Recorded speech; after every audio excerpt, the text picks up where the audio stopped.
I'm gonna wait for a couple guys to hop in, and we'll start the market breakdown. I'm gonna record this part. I mean, I'm recording the whole session, which I'm putting on YouTube, but I'm gonna record this part and then I'll put it on um in the course, like in the teachable, so Yeah. that everyone can go back and look at the weekly review since this is our weekly breakdown. All right. Sounds good. Good shit. You watch any football this weekend? No, I'm actually going to a Saints game tonight. Oh, tonight? Nice. Yeah, Who Monday are they night. playing? The Jaguars. Mm. Yeah, that I want to see who shapes out as the quarterback for the Saints. Yeah, I'm kind of like trying to see who's gonna get it. Do you like Jameis at all? Man, the way Taysom Hill played last year, I kind of want him to. I want to see him what he has, Yeah, that'd be interesting. Because when Drew Brees went down, he did Hmm. he did step up. Yeah, yeah, I I, like Taysom Hill a lot. yeah, I want to see what because I don't know, man. He reminds me like a Michael Vick or something. He's really good at running. He's powerful. Yeah, yeah. Taysom Hill's a beast. I've always liked him. I like how he's like a Swiss Army knife. He's all over the place. He's doing different things. Um, you just put this into.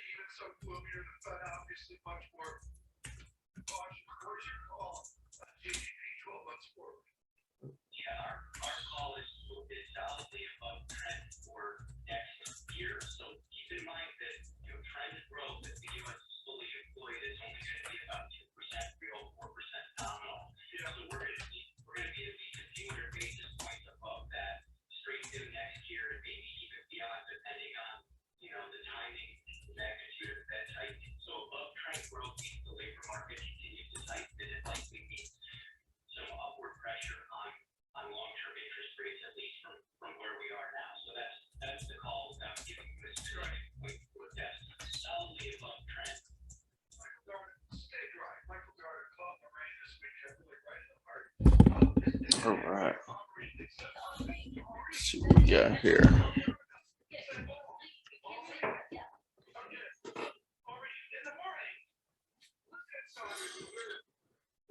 All right.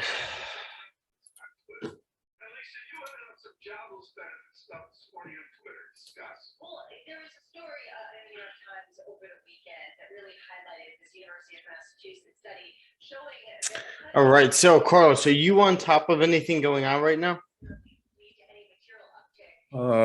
Like as far as like, if I'm in anything right now. No, no. I would just say like any of the fundamentals. Like, you aware of like what's coming up for the week? What's going to be taking place? No, I just seen like they do have a lot of what is it pound? Is it pound news or well no I think it's USD. You, A lot of dollar news. are you talking about news or economic data, like from Forex Factory? Because I look from what's going on on the calendar. Yeah, of course, of course. So, like after doing a full review of what's going on the calendar, is there anything that pops up to you? Yeah, this is honestly like when it comes to like this new stuff, like it's all new to me. Okay. Yeah. Yeah, some of this stuff, yeah, I've never seen before. Yeah, no, that's obviously you're pretty new to trading, I would say, but Yeah, a lot of people that I've met in the trading world, most of their experience comes from technical analysis, and they're trying to learn more and more about fundamental analysis. I think the technical is a little, I don't want to say easier, but it's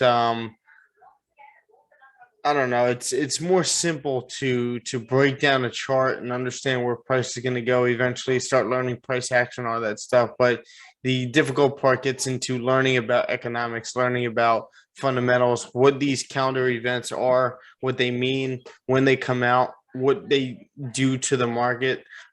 This is that second step that you want to take after really, let's say you're journaling all your trades, you're making sure that everything is in place as far as, what you look for every day when you come to the market. um like that's your technical analysis, but eventually, like I was saying, that you want to get into that fundamental analysis and starting to learn about more and more of this stuff. So what we had this morning over here was flash manufacturing and services PMI. So it's telling you the prices basically right over here. Where is it? Not price. What's it called? Level of diffusion index based on surveying purchasing managers in the manufacturing industry. So what they're doing is they're asking managers that really head some of these industries and head some of these companies. Um, what is your idea of what's going on the ground when it comes to any of the manufacturing in the country, and then also services as well. Services and manufacturing are really what run a country's economy. So you're looking at French, but then you're looking at German specifically when it comes to the euro, because the main what's it called, economy for the euro is Germany. So Germany, that's why you see the red folder event, super important over here. Now, then you get the euro as a whole over here, and then you have Great Britain, and then USD manufacturing and services PMI over here as well. So super important. What you do want to pay attention to, it looks like data is pretty mixed over here, but as long as you see these numbers over here coming out actual right over here, or forecasted as well and previous, but as long as they're all above 50, that shows an expanding market. That shows that the market is trying to expand and do better, and it's all positive. Now, if these numbers are way off, obviously that's gonna really move the market. But as long as they're above 50, just keep that in mind. Here, it actually says that right over here. Above 50 indicates industry expansion. Below indicates contraction. So that's just something that you want to pay attention to. It's pretty significant when it comes to manufacturing and services PMI. Just looking at GJ over here.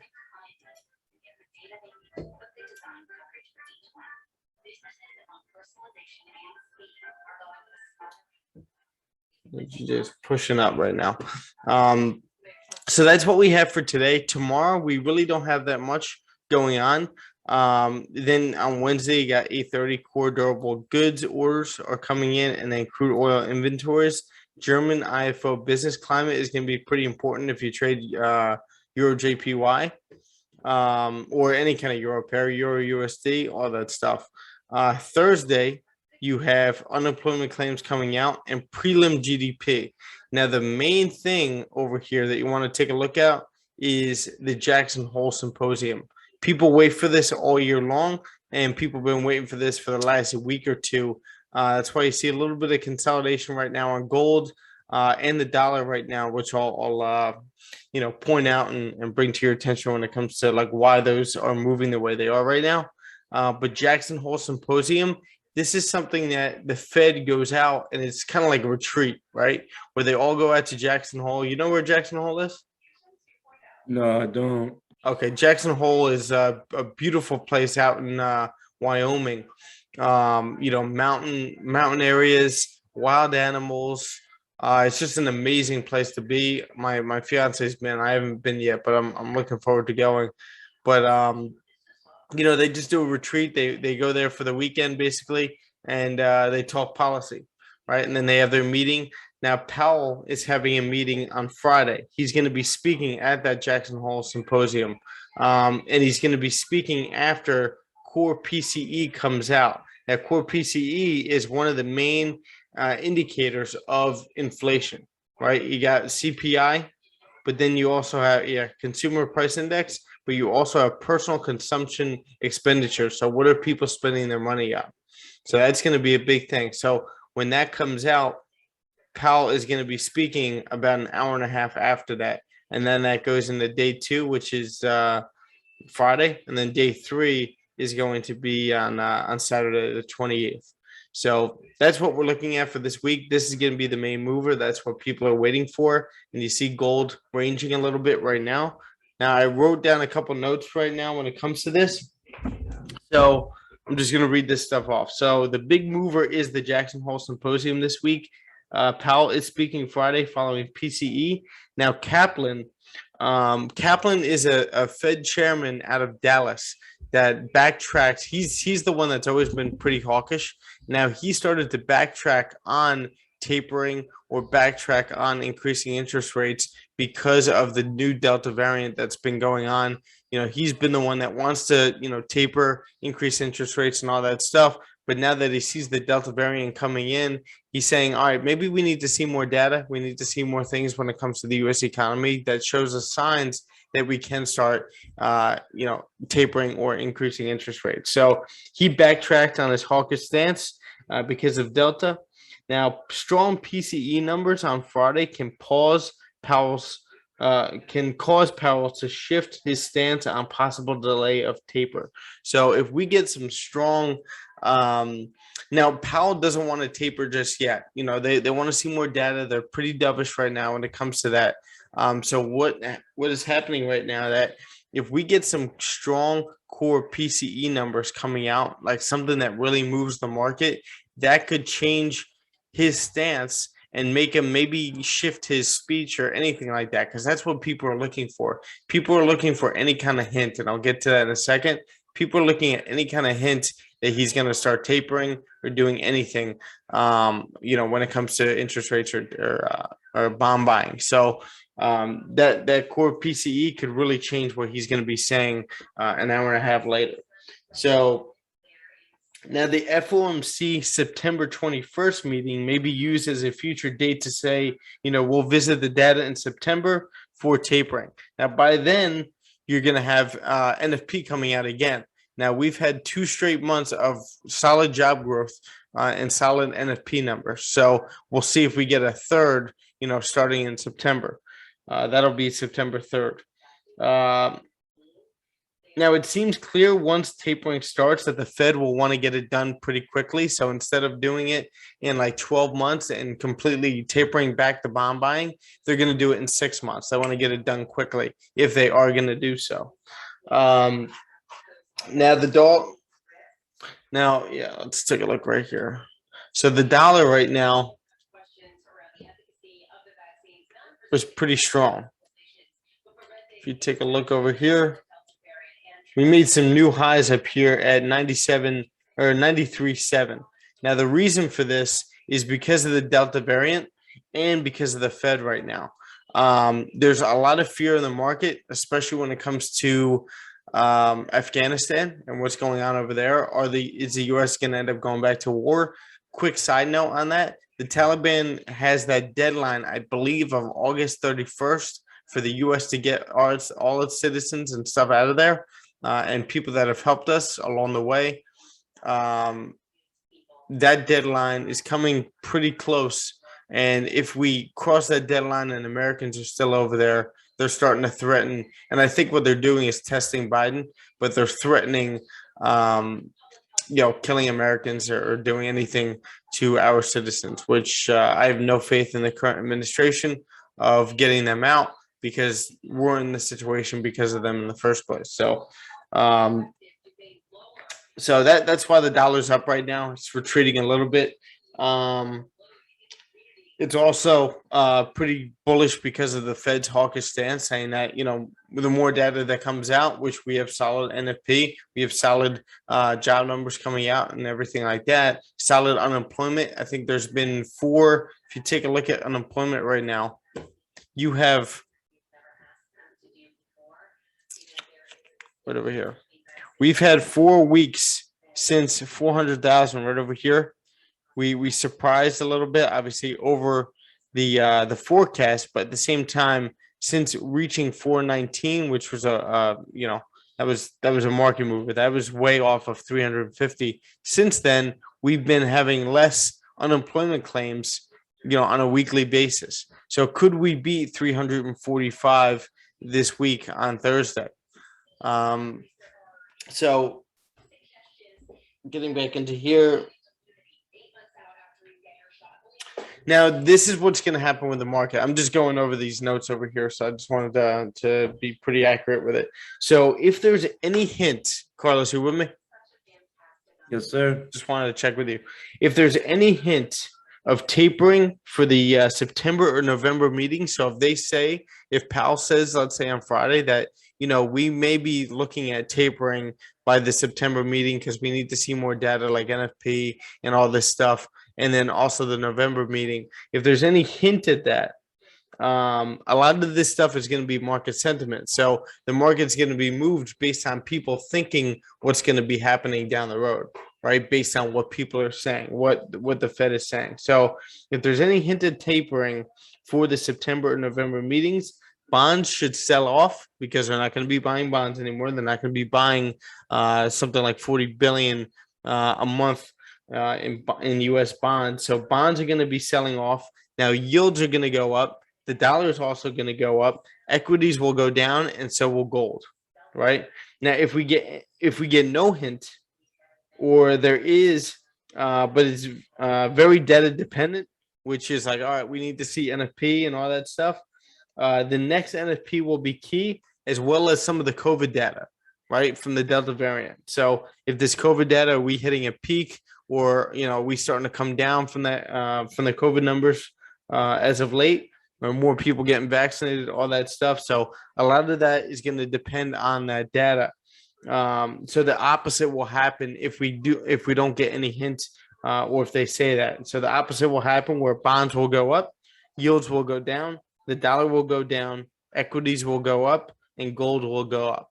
Now, if you need any clarification on that, or you just want to go back and listen to this again, like I said, I'm going to be recording. I'm recording this now, but I'm also going to be putting this part of it in the course, or the database, and you could go back and take some notes and rewatch this. Sound good? Yeah, for sure. Awesome. So let's break down some charts. Actually, I wanted to point this out.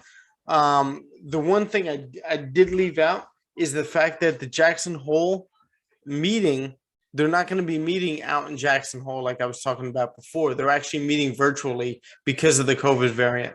So that alone should say a lot about the Fed and their stance on tapering or increasing interest rates. Maybe they're going to be holding back because they know the COVID variant is very contagious, right? So the fact that they're just doing that alone should move the market a little bit, as the fact that they don't even want to meet in person.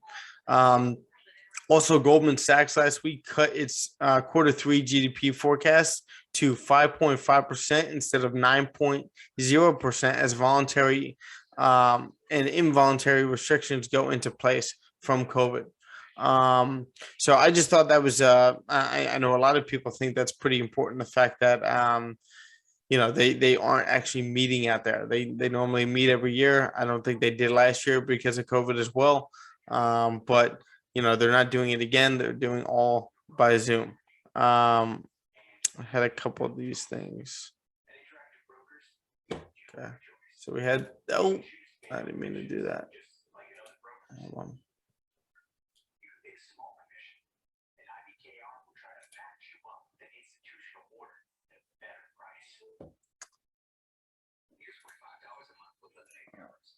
I had that open. Here we go. I'm going to be, as I'm talking to you right now, I'm going to be putting this into the Slack group. Is this Jackson Hole thing new? No, this is something they do every year. It's like a retreat. Do you know what a retreat is? Yeah. Yeah. So it's kind of like that, where they all get together. They hang out and stuff. They go out and all that. But during the day, they're really just talking about policy. It's kind of like a break, a little vacation for them. But it's a big mover in the market. This is something when FOMC gets together like this, and all the different FOMC chapters or whatever you want to call them, get together. This is a big mover. So I'm just going to be putting some of these in. We also have over here, this is just a breakdown of the agenda of what's going on. Like I said, Powell is going to be speaking after FOMC on Friday, or after PCE on Friday. So like I said, if anything changes or if we get some big numbers when it comes to PCE or a big surprise, you're going to see Powell probably change his stance a little bit. Whether it's good or bad, he'll change from dovish or hawkish. But right now, he's been pretty dovish.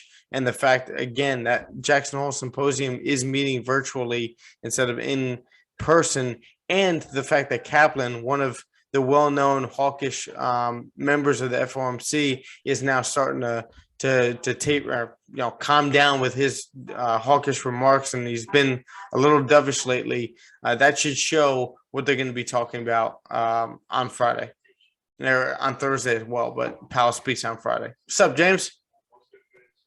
Hey, how are you? Good, man. How about yourself? Good now. You still in GJ? No, I closed down. Okay. I took at 10 pips, and I just left the run to go to, it was like 40 pips. So. A little bit more conservative being Monday? Yeah, I only need 0.6% to pass phase 1 of the challenge. So nice. I just think because I didn't want to lose anymore after getting that far. Because that's what happened to me last time. I got to 6% and I lost it all. Hey, I didn't understand what you said just now. You didn't want to what? So last time when I got to almost passing the challenge, yes, I lost it all. When I was 1% away from passing. I remember that. And then this time I'm the same. I'm at 7%. I need 8%. So I said that I just do 0.5% risk, just to make sure, keep it safe. Yeah, smart. Yeah, this is you learn from the last time, right? This is something that this is where experience comes in, right? Where you make mistakes in the past, or you do things that are good in the past, and you know exactly what to do for the next time. So just stack smart trades. Don't over risk, don't over trade, don't feel the need to get there. And I feel like I don't even have to say this to you because you just went through it. So don't feel the need to rush it or anything. But when's the deadline? Oh, I've only done 5 days now. I started last week. Oh, you started okay, and you have the month? Yeah, I have to do 10 trading days. So it's only 10 trading days, or the month? No, I have it's 30 trading days overall, but I have to do minimum 10. Okay, perfect. So so you're right around the corner. You almost have a B, huh? Yeah, I have 4 days left, and then I have phase 2. That's awesome. Which is 4% or something, 5%. Yeah. Is this FOMC? Is this FTMO? No, it's my Forex funds. Okay, so you're just trying different ones out? Yeah, this one was actually the cheapest out of them all. So I said, if I mess it up, I won't be spending a lot of money, You said it's my Forex funds? Yeah, it's a new one. I don't know what's the payout. I don't know much about them. I only chose them because I didn't want to spend, because FTMO is really expensive. Yeah. So I didn't want to spend a lot of money and then mess it up, Yeah.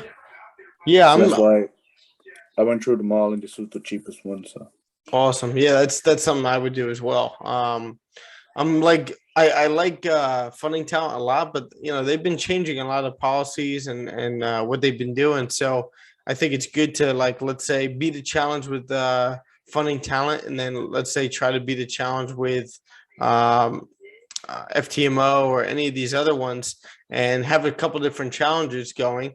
Not challenges, but you beat these accounts, and then you open these accounts. You have them with different people, and you just see what you like, what you don't like, and also you can trade them all at the same time with a trade copier. Yeah. So that's a good idea. I know there's some of them out there, and they've started, and they were grand for a year, and then they shut down. To get me, there's a load of them started there the last few months. Yeah. And you never hear of them anymore. So you always wonder was it just a scheme or something, Well, that's a perfect reason of why you should, let's say, like this should never be a final thing that you're always going to be doing, right? You shouldn't always be using a funding company. The main goal, and Carlos, this will help you a lot as well. So once you start getting confident with your trading, you start to find that you're profitable, then you could start doing these funding talent challenges. But what you do is leverage these accounts. Let's say you beat 3 challenges in a row and you have, let's say, $300,000 accounts. So you're trading with $300,000. So what you want to do is eventually, once you keep getting these withdrawals from them, put that in a separate account. And eventually, let's say you build that one account up to 300,000 with the 80% that you're making from the funding company. And that's going to be your new live account, because that's real money going into an account. And now all of a sudden you're trading with your own money and you're not dependent on these companies.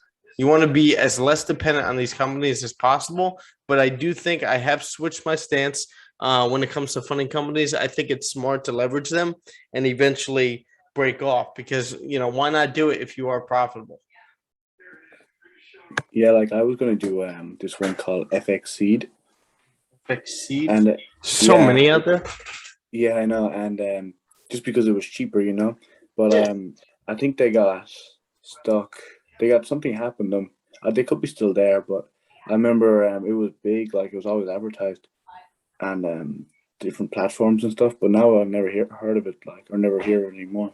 So it's like they took the money and ran, kind of thing. See, that's why Like you they can't say, trust a lot of these. yeah, they say you should only trust the ones that have been around years, like Funding Talent, FDMO, and all the rest of them. Then you never know because they haven't been around that long. Yeah, exactly. I Yeah. mean, I go by the business owner, and it's just like buying stock, right? A big part of why you're buying that stock, if you're a growth investor where you're paying attention to the business and you're actually, buying stocks in the stance of buying businesses and believing in these businesses and holding on to them, just the exact same stance that Warren Buffett takes. He doesn't think like, oh, I want to buy the stock for a fluctuating price and sell, a couple of days later. He's investing in the businesses, and he knows that he's a part owner of these businesses. So he wants to know who is the CEO, who is the CFO, who's in charge of this, who's in charge of that, and what it's doing. CEOs have a big part in why that company is successful in the first place. So that's why I look at funding talent, and that's why I've liked funding talent from the start. Even when I wasn't using them, I was referring them over to other people because I like their stance. I like the 2 girls that run it. I think they're very professional. I like what they do. I obviously don't like what's been going on, but it's growing pains in the business. I understand what they're going through, and it's new to them just as it is to us. So it's Yeah, like you know how a lot of people like hating them for people. People trying to use bots and robots, yes. but like they ban all that, and people get banned from the program because of that, because they're trying to promote talent. So Yeah. they find out that somebody's using a bot, and that's illegal on their It's platform. not illegal, but it's like if you create it yourself, then it's a skill. You create it. But if you're using someone else's bot, because they're trying to promote good, healthy trading. Yeah, and it's funding talent. It's right in the Yeah, title. it's in the So name. they're looking for good traders. Yeah, but they get a lot of hate for that because of those small little things. I bet. I bet. But it's but I remember I was watching a video, and their main thing is to promote talent. That's the whole aspect of it. That's the whole reason why they're doing it is because they want to make that 20% off good traders. Yeah, and they're trying to become regulated. Eventually. Their broker themselves. No, they're not. They're just a server, But eventually, that would be. They're trying to get how you have to do documents and all that. Eventually, it'd be a cool thing if they were regulated. Yeah, 100%. It just gives that security. Yeah, because no prop firm better. is regulated. What was that? No prop firm is regulated. Yeah. That's so that's their main goal.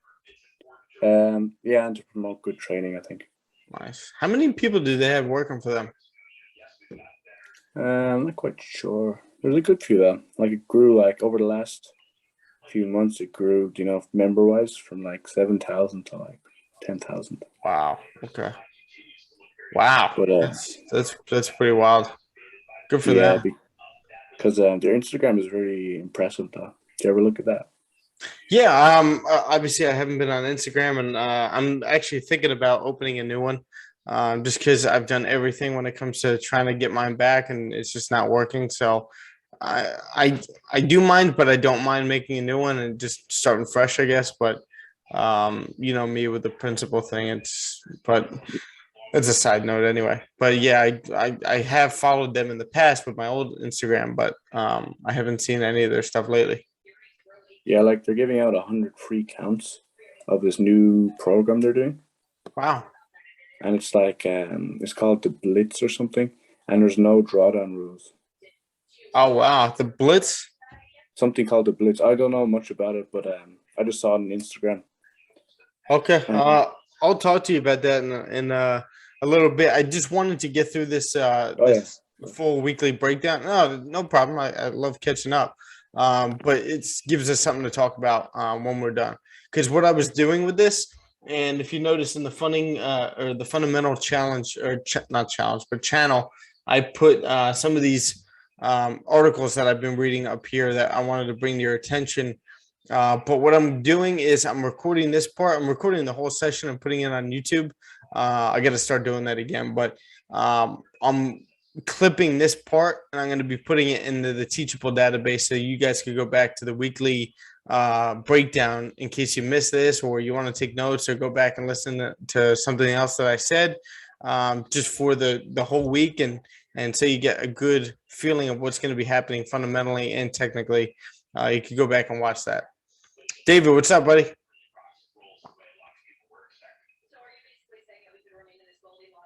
You can hear me. Bro, good morning. Good morning. You still in Mexico? Nah, I'm back home. Nice. Good shit. So we gonna hit gold soon? Yeah, Good. yeah, my head goes soon. Good. Let's make that happen. So anyway, as I was saying, I'll read this off one more time. A couple different things going on. Actually, I'm not gonna read the whole thing off. You guys could go back and rewatch this breakdown. But as I was telling Carlos and breaking down for Carlos, first of all, the main thing is that the Jackson Hole Symposium, which is the main move of this week and what everyone's waiting for, this is actually going virtual because of the COVID variant. So that alone should tell people that they're probably going to be dovish on tapering or increasing interest rates because of Delta and everything going on right now. So there were a couple of things that I did point out that I will share with you guys right now with Carlos. So if there's any hint at tapering, when it comes to like the September meetings after the new NFP comes out in the beginning of September or November meetings, then you're going to see bonds sell off, right? You're going to see yields go up. You're going to see the dollar go up, equities go down, and then you're going to see gold tank as well. Or not tank, but start going bearish. Now, if we get no hint, and they're saying that everything needs to be data dependent, so we need to go look at NFP. We need to look at PCE. PCE is already going to be coming out once Powell talks, but we need to look at COVID data coming out as well. If that happens, then the opposite will happen when it comes to the market. So bonds will go up, yields will go down, the dollar will go down, equities will go up, and gold will go up as well. So that's basically what was in some of these. This is just like a agenda or full agenda of what's going to be happening this week, going right into Saturday, which I put into the fundamentals update on in Slack right over here. All three articles are right over here. And then this is just basically the main points of what's going on. So if you guys want to run through that real quick and see what they're talking about, then they're right in the fundamentals update part of the channel. So getting into the market over here, again, you could see the dollar reached 93,700, which obviously from a lot of the fear going on, this is a safe haven currency. So a lot of the fear going on with the Delta variant and Afghanistan is pushing the dollar up as well as some hawkish sentiment from the Fed, especially Kaplan, before he started switching and going dovish. So Looking at GJ over here, I'm gonna break it down from the monthly. This is obviously, you know, you guys as well as I are mainly technical traders, so this is considered the fun part, breaking down charts over here. So we've had this multi-year bearish trend over here, but since COVID, we have been pretty bullish, right? I mean, obviously, as of late, after hitting 156, we've been pretty bearish over here because this is what we've been waiting for the last couple months since the end of last year. As we've been pushing up, we saw this high up here, so we've been waiting for that retest to come right back up here. So let's mark off a couple of key levels over here. 156.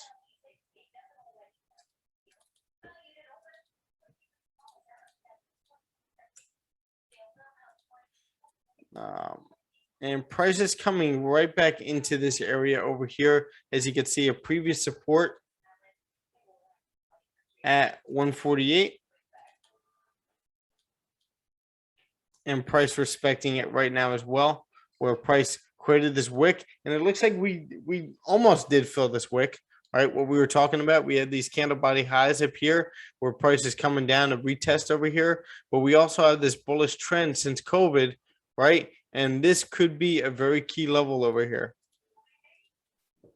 Price coming right back down into this area, holding support, previous wick rejection, holding support right here, and then continuing right back up to retest these highs at 156 and continue right back up. But right now, we've had 3 past months, including the current month of August, being pretty bearish on GJ since reaching 156 back in June. So looking at the weekly right now, the weekly, we look like we are holding a support right around 149, 350. Go to chat. Yes, sir. Weekly, as you can see, a nice support being held right over here. Last time we were in this area, we wicked down into this area, rejected 149, 300. Ended up going bullish and coming right back up here. Then we came right back down to retest that same level, continue right back up to 156. Since reaching 156, we've been pretty bearish. Right, respecting this bearish trend, higher, lower highs, lower lows, but right back here, we are now at that support again. So are we going to hold support over here and continue up? Or are we going to come right back up to this trend line over here where we form a resistance, hold resistance, retest this level right here, and then continue right back down? Maybe reach this level and then continue right back up like we were just talking about. Many things could be happening right now in GJ, but right now we are holding this support, very strong weekly candle like Carlos was just saying, and we're just pushing up. So looking at the daily right now, strong level right here, support, support, support over here. Look what happened last time we were here. Look what happened last time we were here. So could we be getting a strong support and anticipating price to at least come right back up into this level right over here? Or maybe even higher, create like a fake out to then continue right back down. But again, we are holding the support over here, and we could very well continue bullish from up here. But what I think is happening is maybe we're coming up to create that resistance and then continue right back down again to somewhere in this level over here. So that's just something that we want to pay attention to. Looking at the 4 hour right now, beautiful price action over here. You had this bearish movement, this bearish trend last week and the week before, coming all the way down here, lower lows, lower highs, and now we hold support right back here at 149, 300, and now we're continuing right back up. We ended up breaking price action right over here, previous support, previous wick rejections over here as well, and we're breaking the bearish trend right now with a clean move to the left, coming right back up to 151, 500. Looking at the 1 hour now, we are respecting this bullish price action since breaking out of this area. You got a clean move to the left that we could possibly mirror, coming right back up to 151, 200.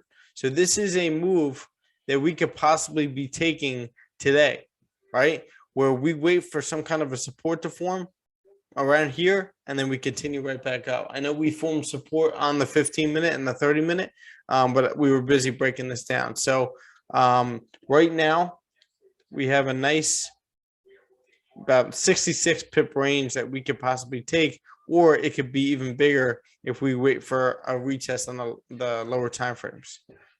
30-minute, perfect retest right here, right? We broke resistance, right? Ended up creating a high, came right back down to retest. We got a strong 30-minute candle closing the way it did right over here. Again, with a clean move to the left. So right now it's 719. These candles, this previous 15-minute candle was a little bit weak, right? So it looks like we're struggling to break above this level. We got to ask yourself why. Well, you have this area right here. Previous support over here, previous resistance where price retested and then just dropped, right? So now we're starting to get into that area. What I think could happen is we could come down, we could start exhausting over here, come down to retest this level, which you'll get a little retest more on the higher time frames, the 30-minute, the 1 hour, where we form some kind of a support down here. And then with New York volume, either at 8 o'clock or 9:30, New York Stock Exchange open, we could get that push through this level and continue right back up. Because again, we got a nice clean move to the left that we could be respecting over here. Right now, if you take a look, the Japanese yen is kind of consolidating right now. We're kind of consolidating right now, and the pound is pretty strong to start off the week. So are equities as well. Right, we have equities. Everything is pretty much bullish. The Dow's bullish, FTSE's bullish. A lot of things are bullish, and gold is bearish right now. So, the pound is on its way up. So I'm just waiting on some kind of a retest and some clean price action over here. Okay, we're exhausting over here. I want some kind of a support formed in here, and then we could take this up. All right, so also, if you take a look.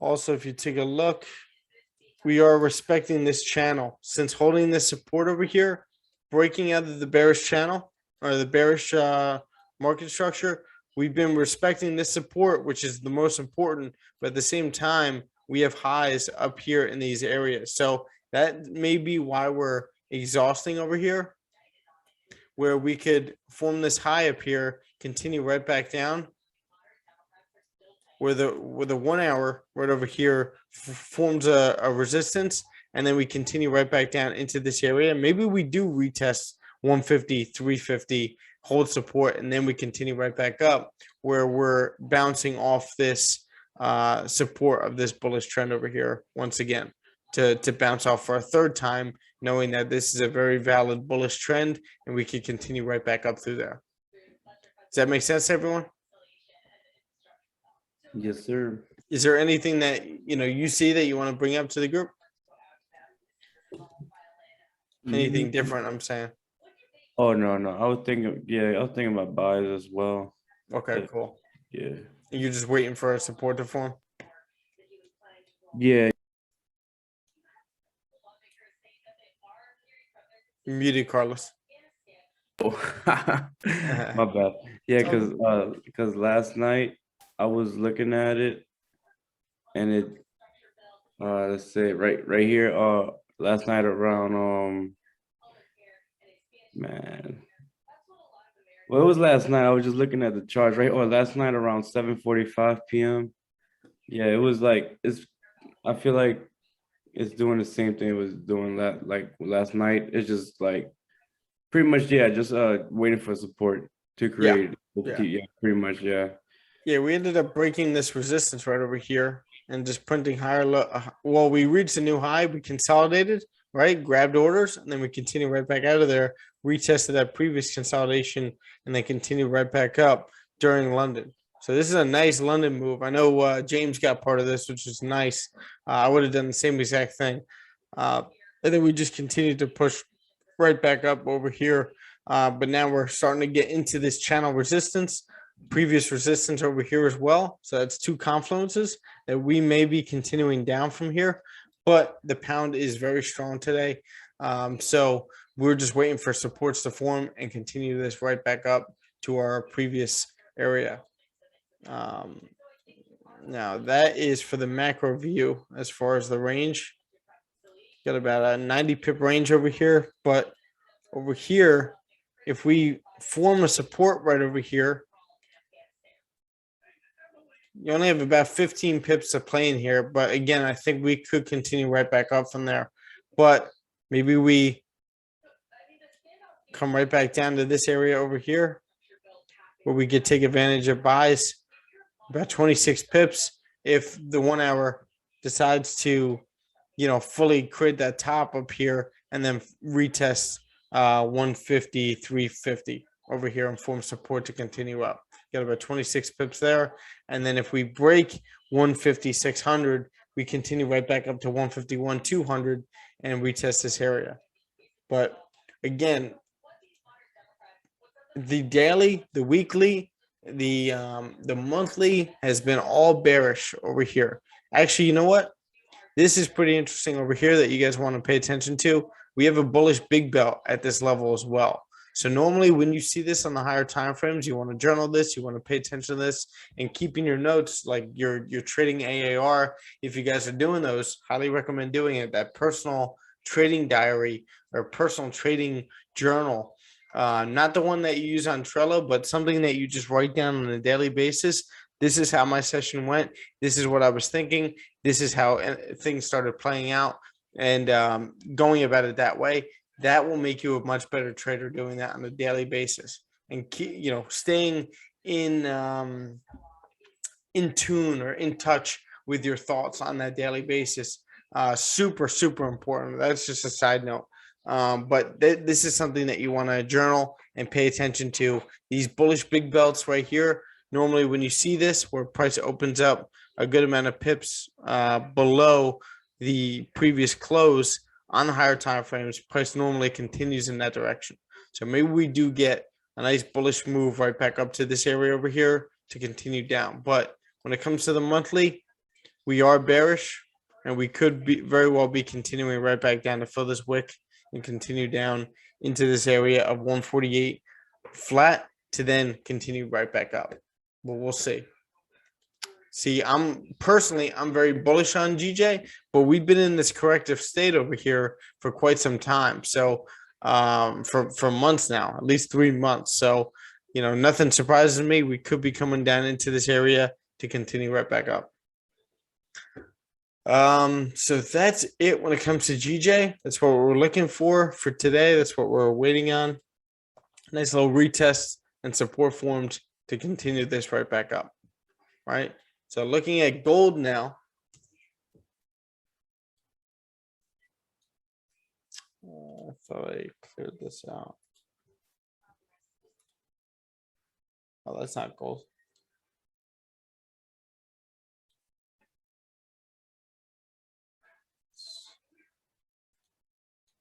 There we go.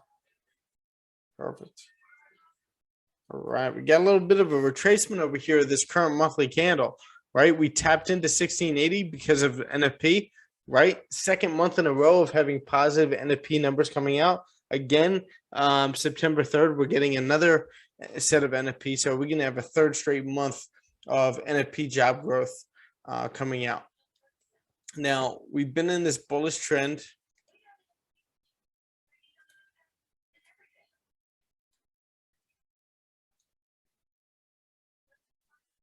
There we go. been in this bullish trend over here since being in the corrective state, and the fact that we are respecting this right here, tapping multiple times, right? And then this candle crashing all the way down to 1680, or a significant level.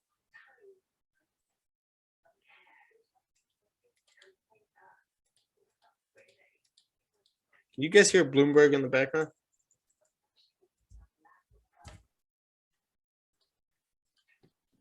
Wait, what is that in the background? I have just Bloomberg on the TV playing in the background. Can you guys hear that? A little bit. Okay. Do you want me to turn it down? Is it distracting?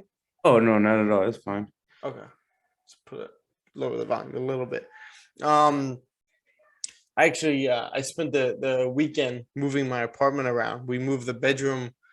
Like we decided that we would make the office much bigger because we spend more time in here, and make the bedroom smaller because it's a 2-bedroom. So we ended up making the bedroom bigger and the office a little bit smaller. So this is basically like my office now. And she has her desk in the bedroom. But it's nice. It's cozy in here. Basically, if you guys look at the background, it looks exactly the same, doesn't it? Yeah. Only thing different is I put that the weeks of my life right over there because I didn't have enough room over here. But it's nice and cozy. I like it. But anyway, 1680, we tapped into that from NFP, and now we're respecting this bullish trend over here, respecting this previous support right over here as well, which was 1750.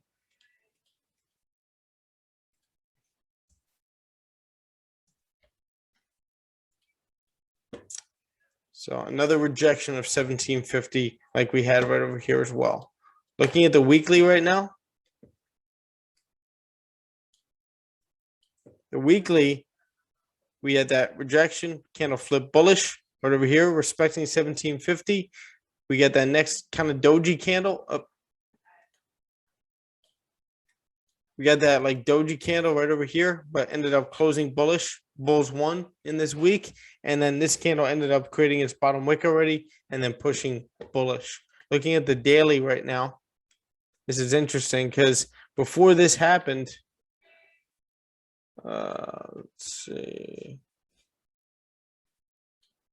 Before any of this happened right here, we had some bearish movement right over here. Previous support price creating this bearish look over here and continuing right back down with a nice move to mirror to the left. But we ended up closing and holding support right over here to then continue right back up.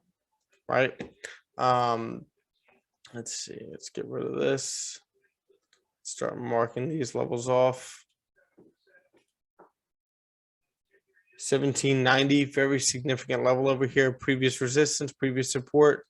And we have, of course, our resistance over here. We're starting to come into that area. Might be clearer on the lower time frames though. Yeah, we can move this.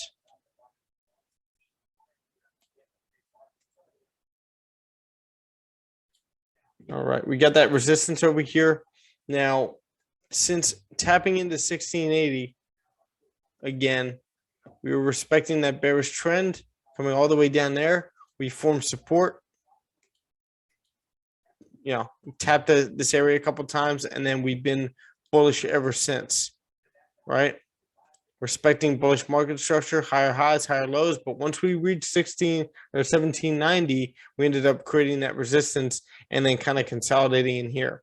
So we're waiting, and the rest of the world is basically waiting for the Jackson Symposium to kind of break us out of this or any kind of data. We do have PMI coming out for manufacturing and services. PMI coming out at 8:30.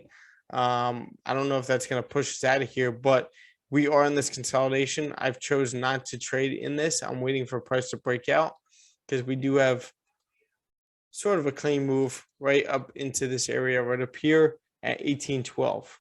But more importantly, are we going to reach 1800 before the Jackson Hole Symposium?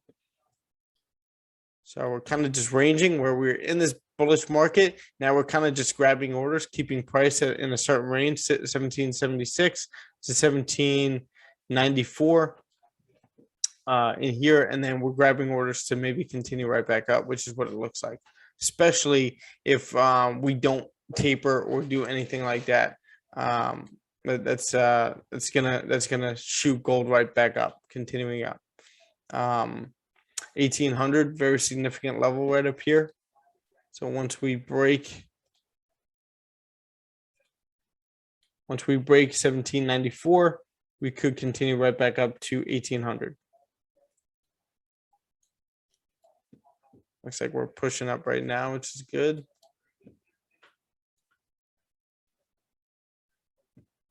Yeah, we're continuing right back up.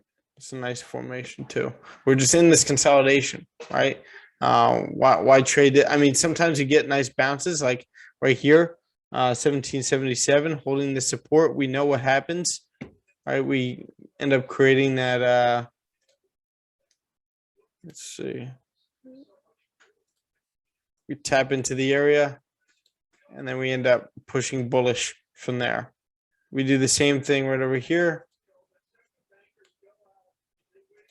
We start pushing bullish, creating bullish market structure. Tap into here. Same exact thing. So it's possible to play these ranges, most importantly, because it is gold and you do have big ranges. These aren't 15 pip ranges. These are 100 pip ranges over here. So you know that you could grab some of this move. It's just a little bit risky. You need to, be aware of that. But so that's our breakdown. We're waiting for price to break out of here, to take any kind of smart play. I'm going to use the bathroom real quick, but this is the end of the market breakdown. Then we could just start shooting the shit and looking up fundamental articles and everything. But I'm going to end up cutting this and putting this into the teachable database so that you guys can go back and rewatch. All right. So give me 1 second. I'll be right back.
What's up, boys?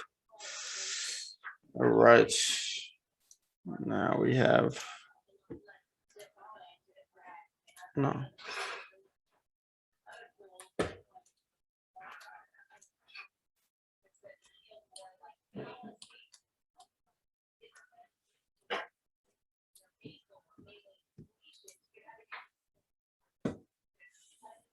So GJ is pushing up right now. It looks like it's holding support.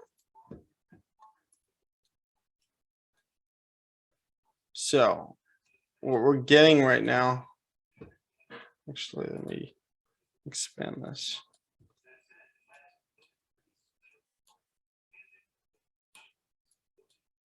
Yeah, we're just pushing up over here. 5 minute holding support.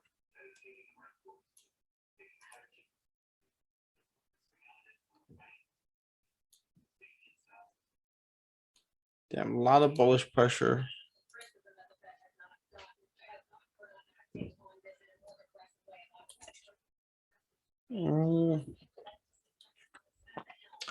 Again, as you guys know, on Mondays, I'm in no rush to rush into any kind of trade. David, how's your trading going?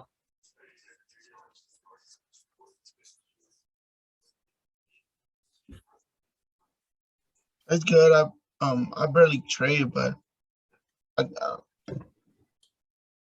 You barely traded? yeah, over there. I trade some days, but it wasn't like every day. Okay. Yeah. Now, It's been good though. how does that do you feel rusty at all? Yeah, a little bit right now. Like I feel like I'm just looking at the higher time frames, Sure. Okay. you know. Yeah. And then like once I'm back, like to my place, and I'm gonna start looking more scalping and kind of being more aggressive. But right now I'm looking at the high time frame, like at the weekly, daily, and 4 hour. Beautiful. Yeah, and then like once I'm back, then I'm gonna start back again. 4 hour, 1 hour, 2 hour. And as you know, it's all the same. You just wait a little bit longer. Yeah. Yeah. I was Awesome. gonna have to be back on my shit. There you go. Yeah.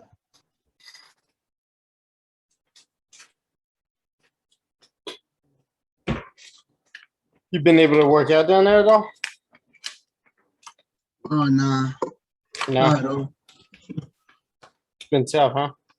Yeah, man. Yeah, it's been really tough. Right.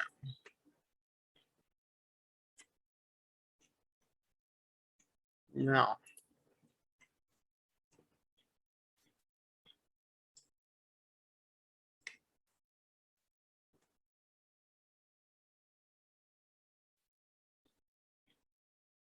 Let's explore some fundamentals.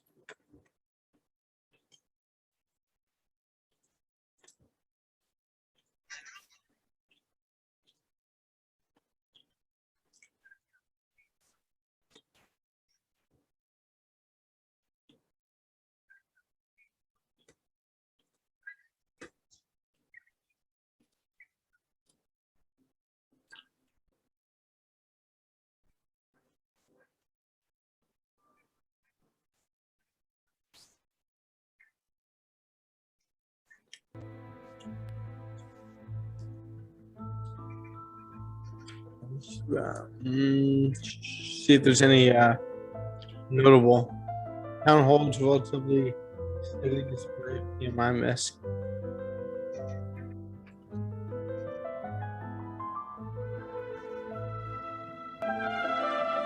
People is keeping. Do you guys hear that music? Yeah. You like it? Yeah, I love the piano. Little background music. Keep us focused. Keep us in the zone. You guys ready for a big week? Yeah, I'm ready. Let's go, man. So got a lot to do. A lot of you guys have big goals for me, both of you.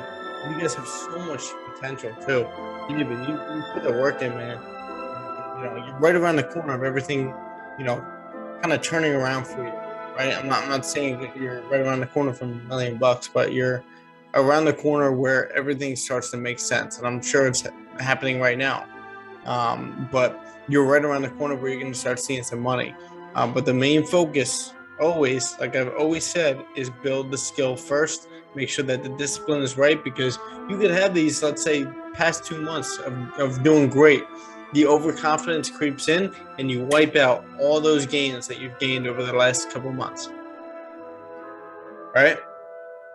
Right. David, did you put any more thought into the funding company? What happened?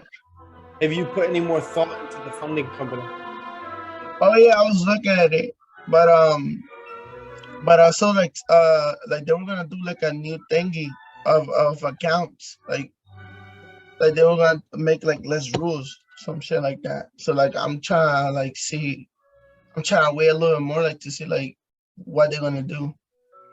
Like So the from what funding I'm talent, yeah, because I be seeing it on Instagram, like people be tagging funding talent and shit like that. from what I'm hearing from you is that you think funding talent is coming out with new rules that are more lenient. Yeah, something like like a new challenge. Some shit Yes. like that. Yes. James was just going over that because he actually works for Funny Talent. So he was telling us that they're coming out with a blitz challenge where there's no drawdown rule. Yeah, So it might make it a little bit easier for some people. yeah. But I might get it today though after the stream. Do it. Yeah, I'm definitely getting it after the stream. I think I mean, you're not like an over risker, right? You don't risk too much. Nah. Yeah, so you're not gonna have too much trouble with the drawdown rule. Like Stipe would be good doing the blitz thing because he's been able to beat the challenge, but he didn't beat the challenge because he lost the drawdown. So that might be good for him. Yeah, but for me, like that drawdown, because like I heard I saw like a lot of reviews and things, and that's what people don't like. Like the drawdown, because a lot of people pass the challenge, but like with the drawdown, like they kind of be out of the challenge. Yeah, to be honest, it is kind of a pain. Yeah. It's Yeah, so you have to be like really good with your risk management because of the drawdown. Exactly. It's not too hard because the daily drawdown, let's say on a $20,000 account, $25,000 account, I think the daily drawdown is 1,500 or something like that, and the total drawdown is 2,500. So that's a big percentage. I think it's 5%. So if you're just risking 1% to 2% per trade, and you're just stacking smart trades on top of smart trades, you're gonna be fine. Yeah. Let's see. Cable is keeping a little change despite the notable UK PMI miss earlier, as a report reaffirms the showing recovery momentum in the UK economy, particularly in the services sector, the more important one in the UK. No, Cable is still holding a decent bounce. Still largely focused on a softer dollar today amid the Jackson Hole focus. That said, cable buyers still have work to do to convince significant turnaround with near term. Closer to one.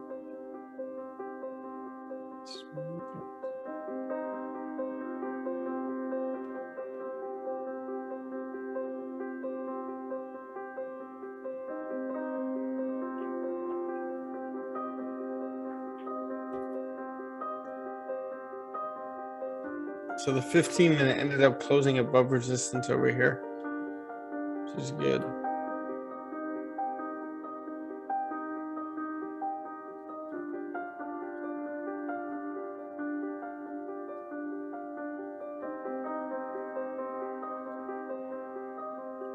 So the hour.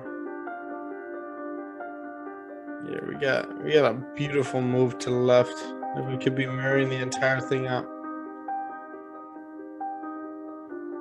Let's see what the 30-minute does at 8 o'clock. Does the 30-minute close above 150, 585? Could be.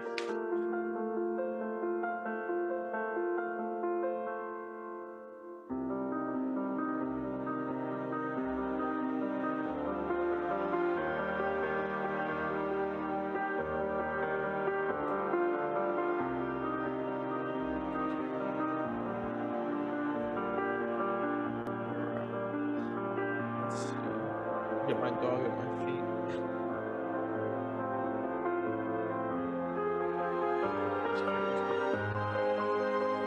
So we're just waiting on that. Let's see what the 30-minute does.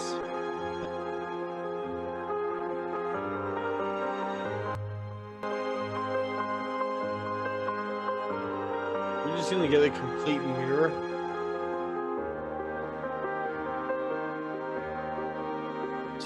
Filled this candle right here. We'd be filling these.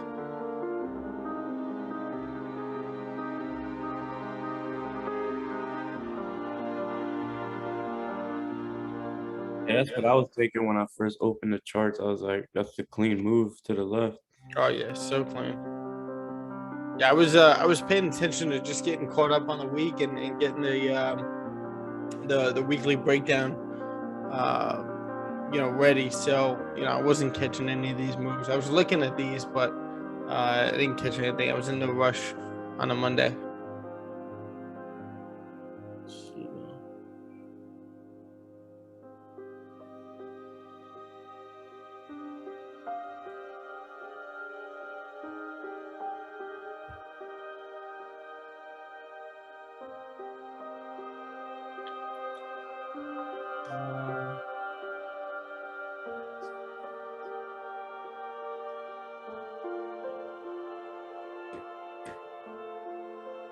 This is such a good resource over here. Forex Live.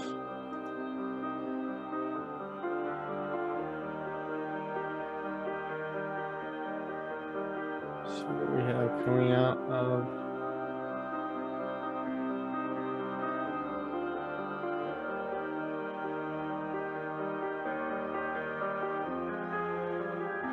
Yeah, it's crazy that Rakil moved back to Pakistan with all this going on.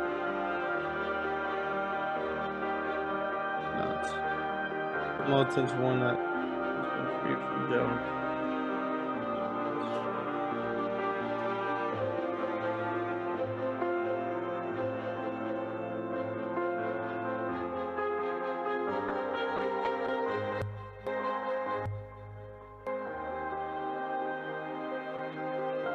I think I'm gonna be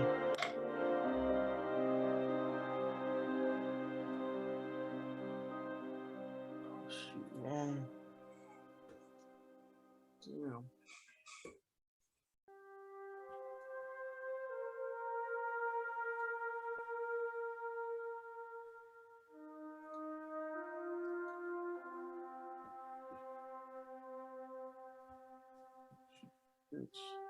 I want to take advantage of GJ right now. We got some good volume coming in.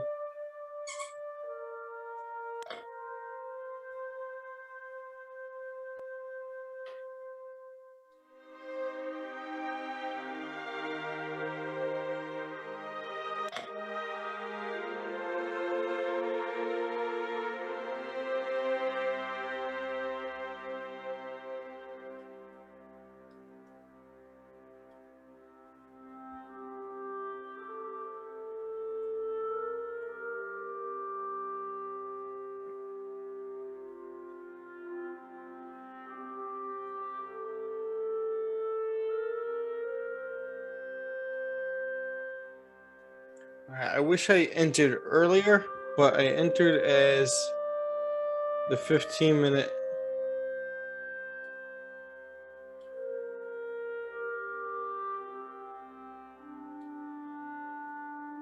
There you go. I entered as the 15-minute created its bottom wick and passed the high of that candle right there, anticipating that 745 volume, as we always talk about, right? We get that volume around 730, nice strong bullish candle, and then these candles start pushing up. And we get a nice little push right here, especially with how strong the 1 hour is. And we already created our bottom wick past the high of that candle. We're just pushing up. We got clean candles to the left. We could be coming up to this candle right here, 150, 700, where this candle opened. But we get some nice bullish movement. What would have been a good entry right here on the higher time frames would be as the 1 hour past the high of that candle with your stop loss below the current 1 hour to continue right back up. You'd be about 8 pips in profit right now. So let's get some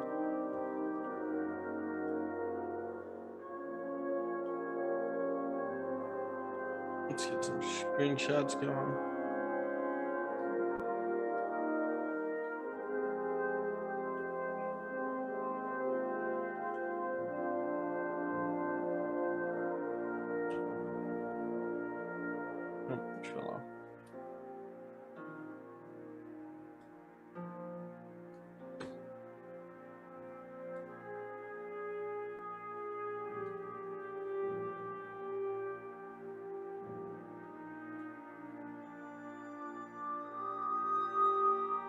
And if you're not in this right now, it's something that maybe you can, journal.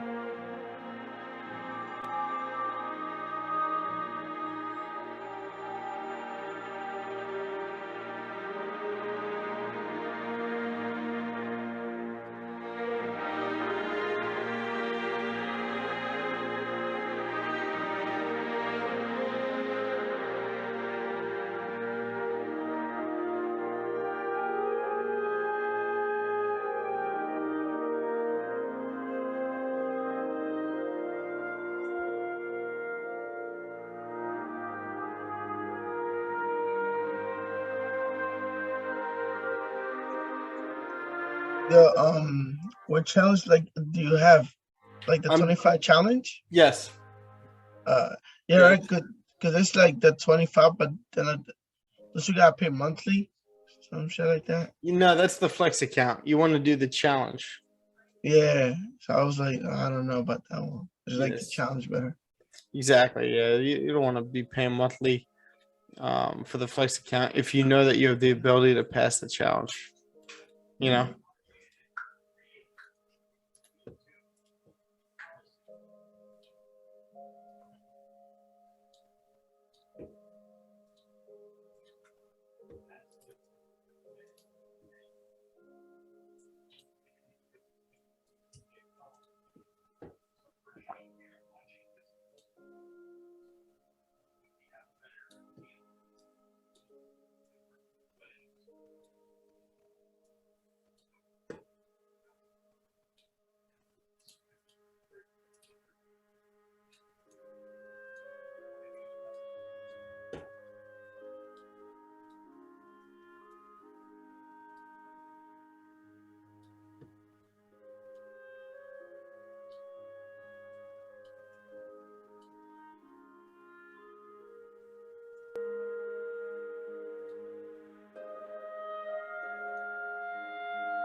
All right, get the 30-minute here.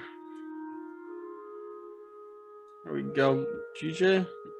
See how we get that volume push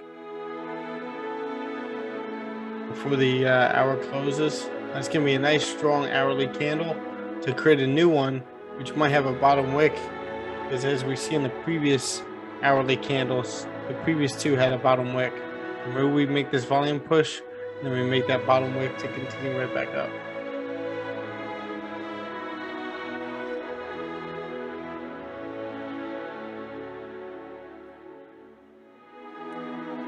All right, 15-minute. We'll just label this right over here.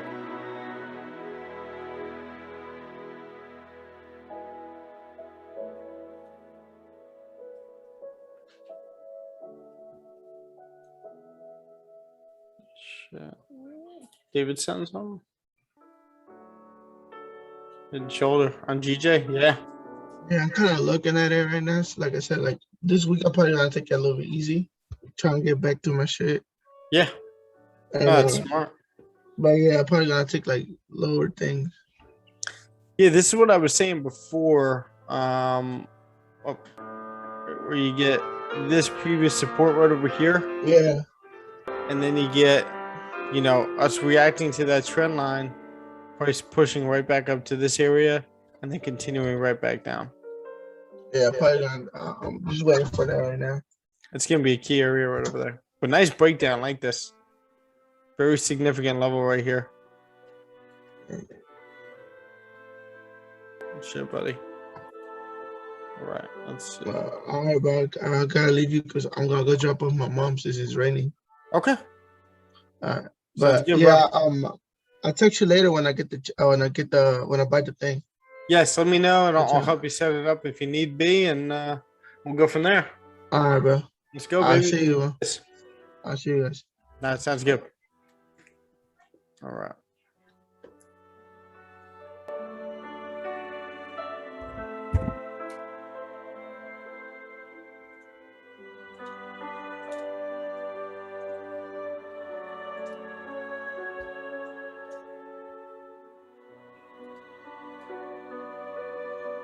Carlos, you see how I'm journaling this? Yeah.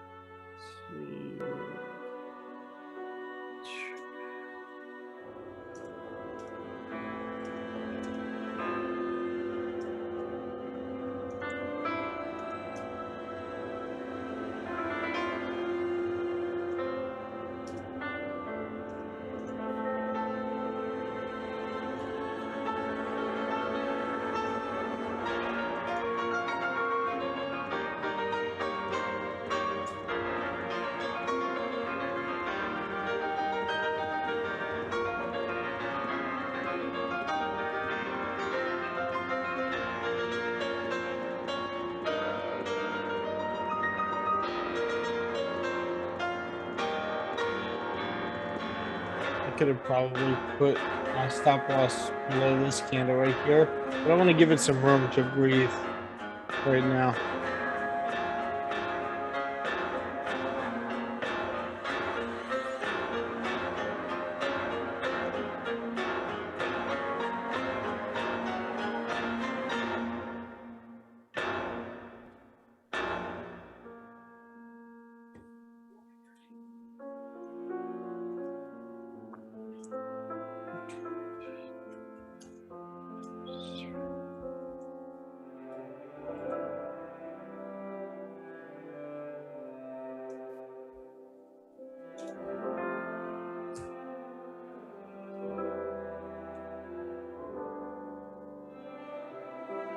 All right, the hour is about to close.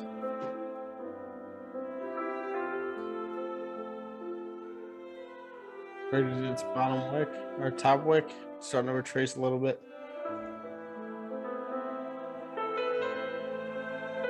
Yeah, I'm anticipating a bottom wick forms.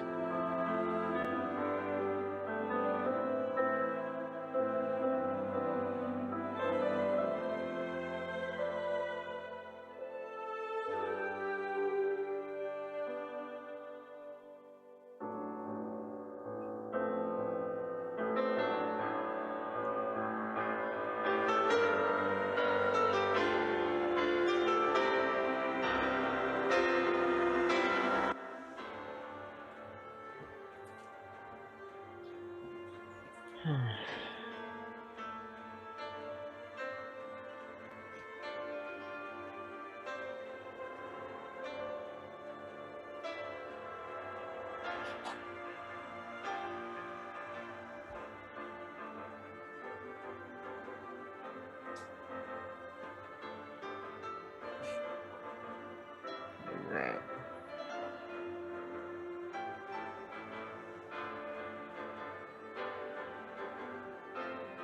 Do you think reaching 151, 150 is a possibility? 51, 150. So let's take a look. Yeah, definitely. I mean, with such a clean move to the left, we could very well get to 150, 900 over here and form a resistance to continue right back down. But again, like David was pointing out, we have the support that we're reacting to. We have the support that we're reacting to, and we could be coming right back into this area over here, or this area specifically over here, to create a resistance and continue right back down. Or we end up holding the support and we continue all the way through.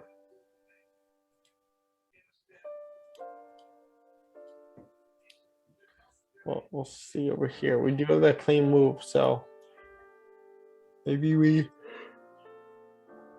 end up respecting it.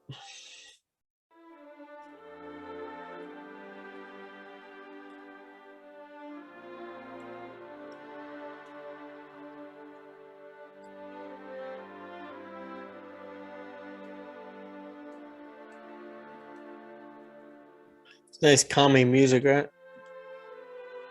Yeah, man, for sure.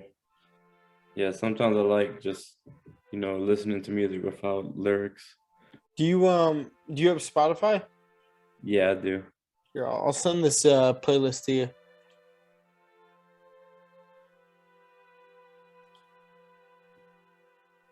This is let's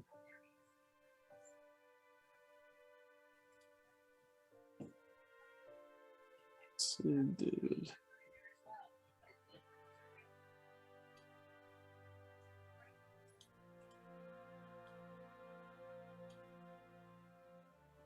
There you go. This is good for like back testing and stuff.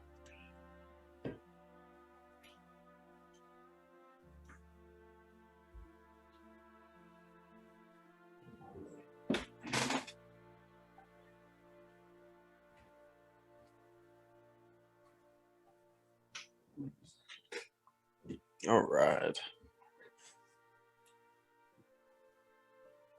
Wait, did you get the simulator yet? No, not yet. No. No. Highly but recommend it. yeah, Highly recommend it. Yeah, I'm definitely gonna attempt to get it before this month ends. Okay, cool. Steve Bay, what's up, brother? What's up, guys? How are you? How are you? Good, man. You? Dave, what's up? Good. Nice to hear that.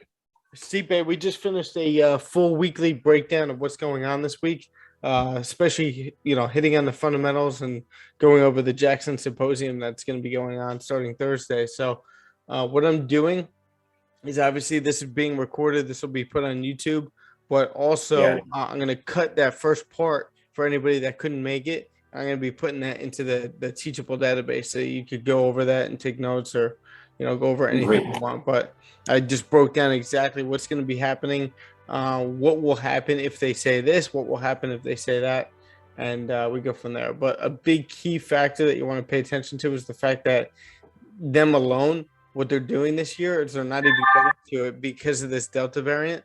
They're doing the whole thing virtually. So that alone should say that they might be, staying with the dovish tone as far as bond buying or tapering or increasing interest rates. Also, I put a couple, couple articles in the fundamental updates right up here, basically going over what's going to be happening during this Jackson Hole Symposium, what they're going to be talking about, kind of like the agenda and what to expect.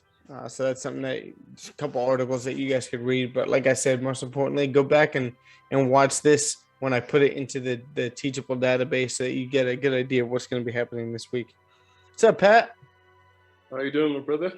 I'm doing great. How are you? I'm okay. I'm okay. Thank you. You feeling better? I am. I am. I actually just funny story. I just woke up. Wow. What time is it over? Or is it like 12? It's 2:00. Wow.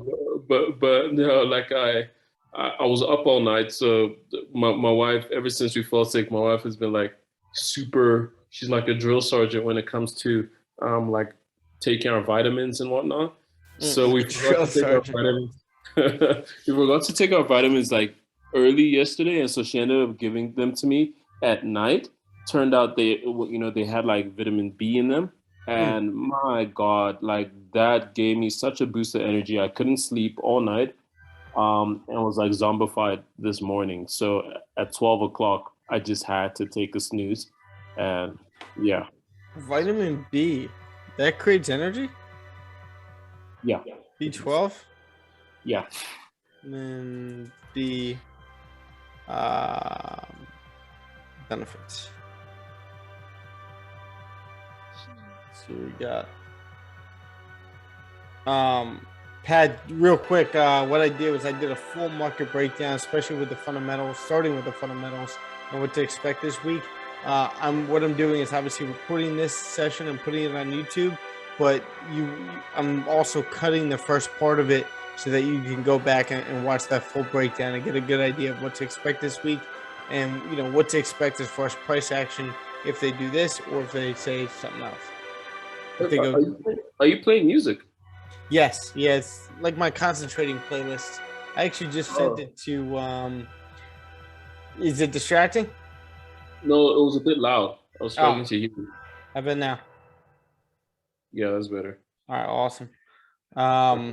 This is what I listen to when I backtest and everything, but it just keeps us all in the zone. Cell health, growth of red blood cells, energy levels, good eyesight. Okay, good digestion. Wow. Okay. So have you never taken a vitamin B shot, like the injection? No. Oh, okay. That is like a battery cell of energy for like a month. Wow.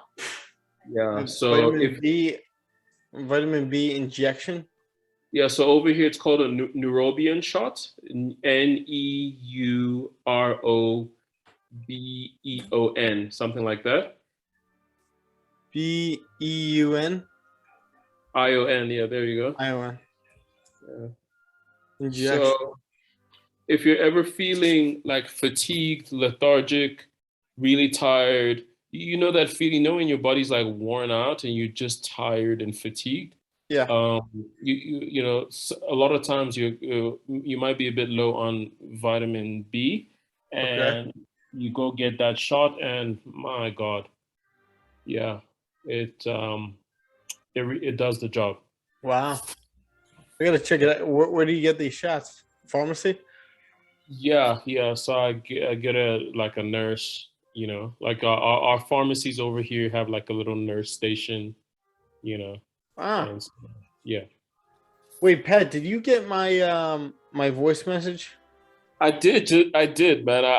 I saw it just now. I was like, Has anybody ever said that to you? the fuck is this guy smoking? No. Yeah. Dude, I listened to him in a press, not a press conference, but like a conference, talking for like 20 minutes. I was like, holy shit, he sounds like Pat. I always knew you reminded me of somebody, but I never would have put the two together. But it's Oh, that's hilarious. Man. it's just the accent. Yeah. Okay. And I guess, I mean, I never realized it, but South African accents are very similar to Australian in a I guess, way. yeah, in a way, because I guess like there's a lot of I feel like Dutch. that's a nice way of saying not at all. No, no, no. Like it is true. But I would say specifically, you know, the what you call the Afrikaners, you know, Yes. that have like a Dutch, you know, their Dutch origins, you Really? know. Yeah. The Afrikaners were originally Dutch, and so Afrikaans, the language, is sort of like Dutch, but it's been like modified in a way. But they still understand, you know, like the Dutch language and vice versa. Wow.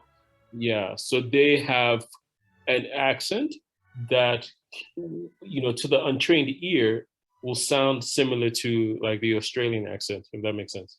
Yeah. Were the Dutch the original founders of like Cape Town and all of South Africa? Well, I wouldn't say founders. Not founders, but I'm saying inhabitants or colonizers. Colonizers, yeah. Wow. That's interesting you say that, because there's this documentary on Amazon called the American Experience in New York.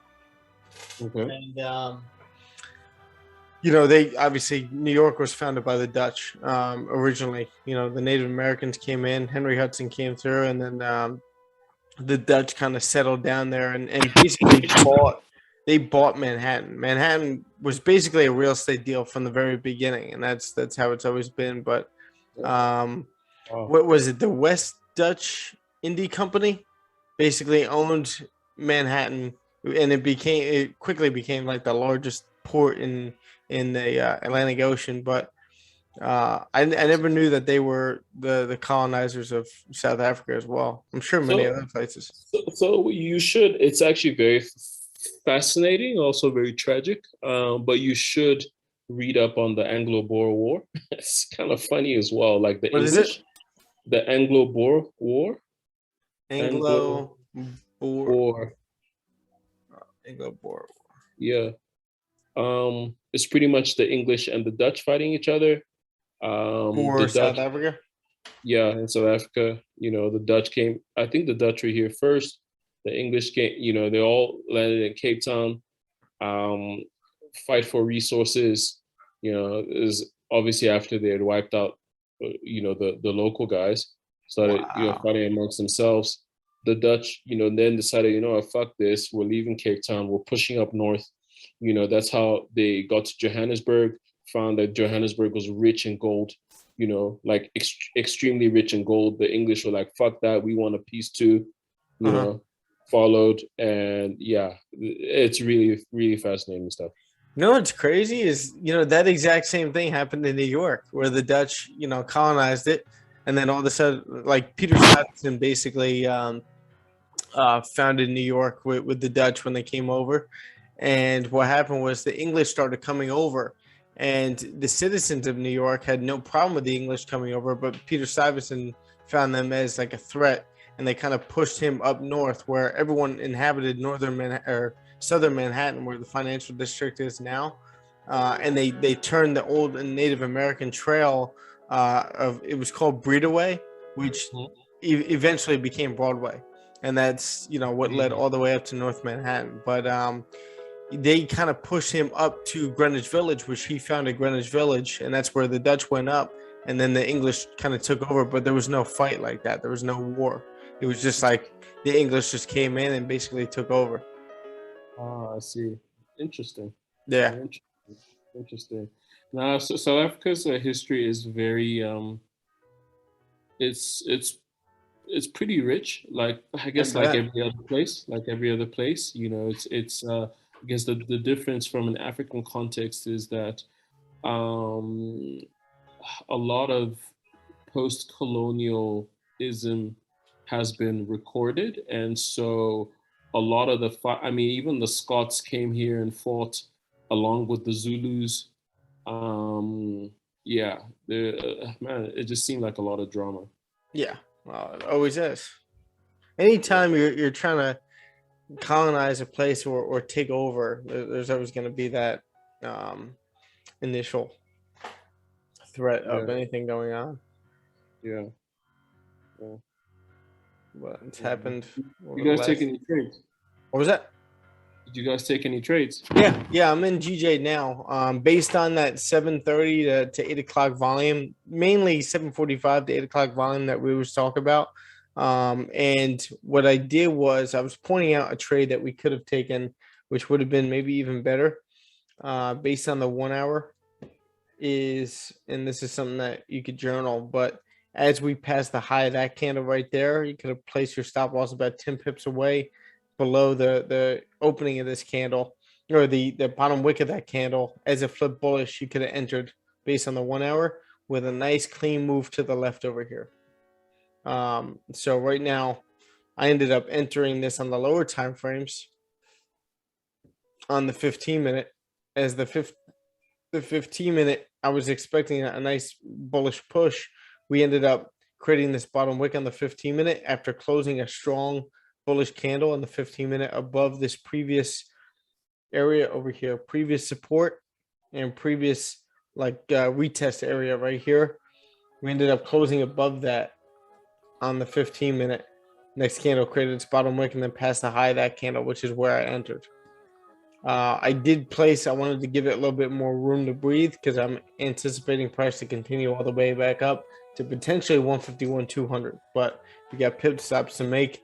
We just have a nice clean move to the left that we could be mirroring. So I'm waiting for some kind of a retest anywhere in here, and then we can continue up. We can add risk to this, but the 1 hour looks really good.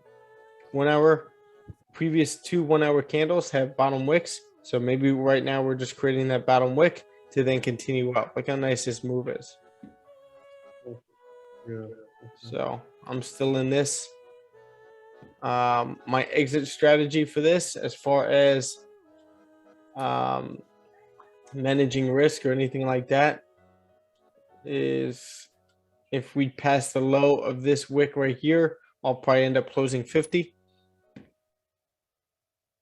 But if we form a support over here, right? If we come back down here, form a support, and close bullish around here on the 15-minute or the 30-minute, I'm going to re-enter this and continue right back up.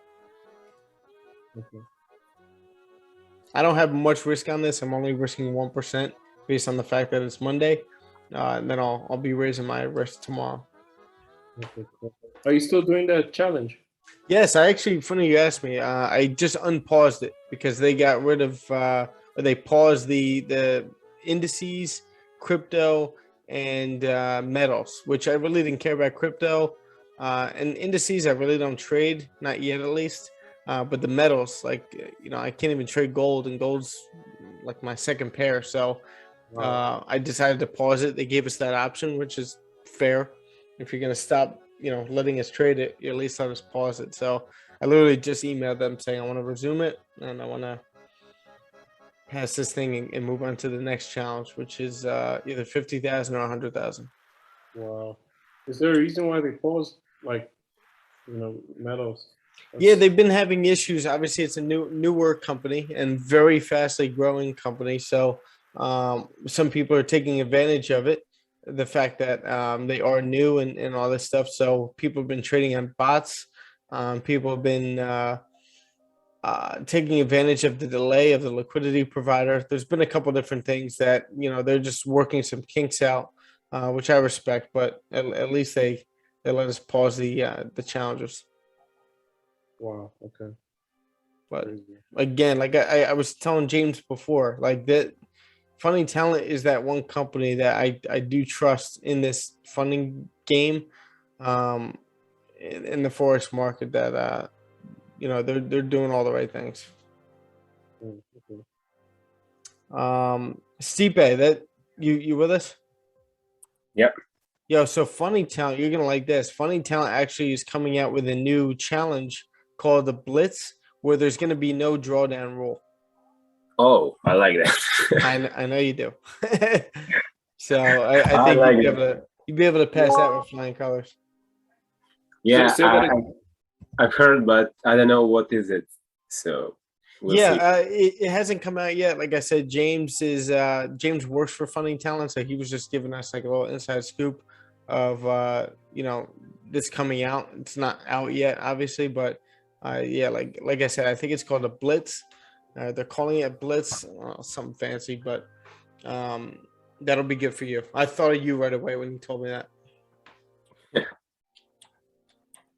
How was your weekend? Good. Awesome.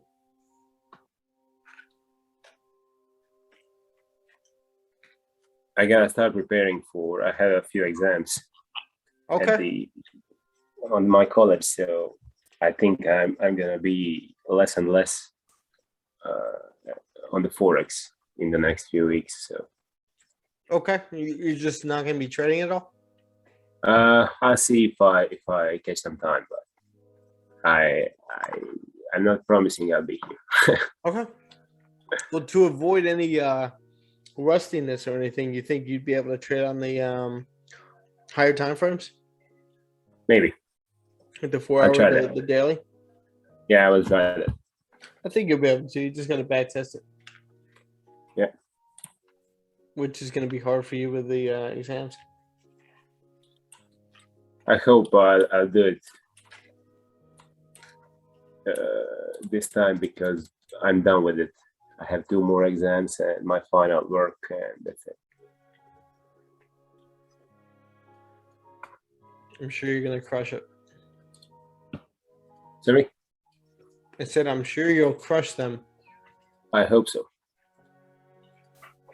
You got to know so, man. What?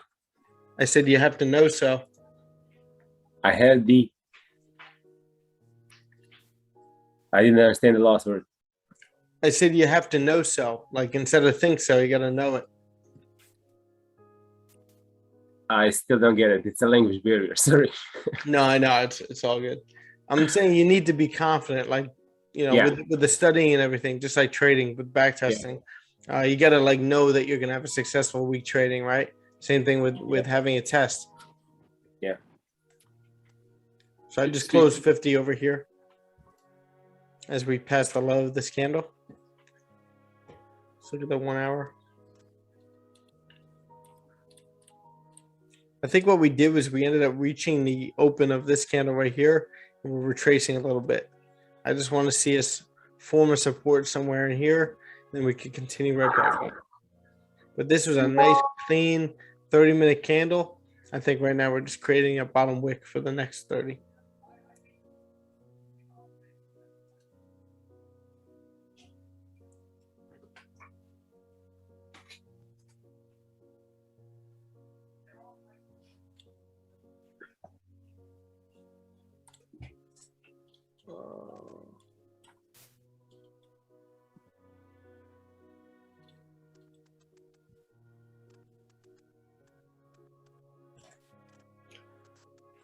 All right.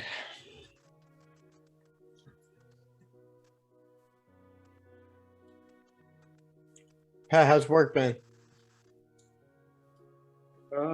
Very busy. Very, Very, very busy. Yeah. very busy. Yeah, very busy, but good. Mm. Been another, it's been another highly profitable quarter. There you go. Sure, a lot of that has to do with you. Of course.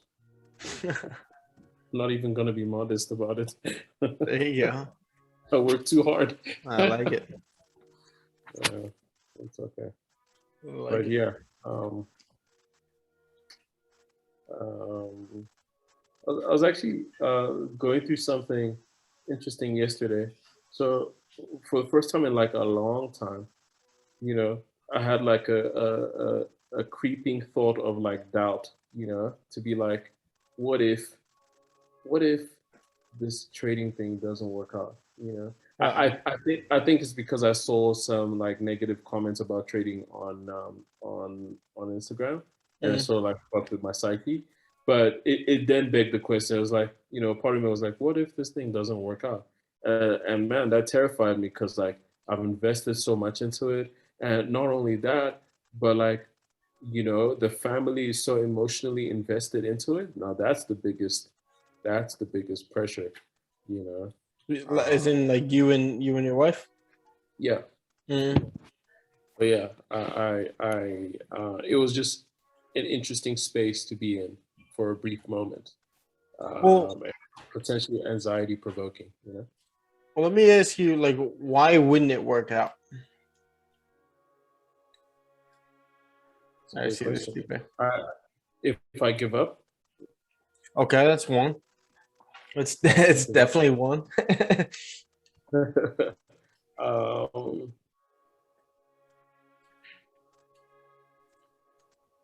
yeah, there was also a part of me that was like, what if? And it was irrational, right? It was irrational, but it was like a part of me was like, what if all these people are like just like not real, you know, Uncle Ted and Raja and Sharma, you know, like what if like, you know, it was silly, but it was like what if, you know, what if like all these like, you know, numbers that they're doing and so on is like not really real. I was like, yo, man, But that You're was not alone, brother. let's say that's true. Let's say that you're right. Haven't you seen enough of, you know, many other people being successful in trading? Haven't you seen enough of them that tells you that this thing does work? not face to face, no. Not Facebook. Okay, but you've seen like some of the guys that I've sent videos of, some of these institutional bankers and traders that now trade their own money. They've left the institutions and they do pretty successful on their own. You know, have you seen enough of them? Not really. And even if I had, I don't think I would have considered them as the same as us, you know? It's like Okay, they're almost different. true, Yeah. true. My dog keeps biting my feet. Brody, stop. No, he's a monster in the morning. He's a morning person, which is good, but all right, you got to stop. Hold on.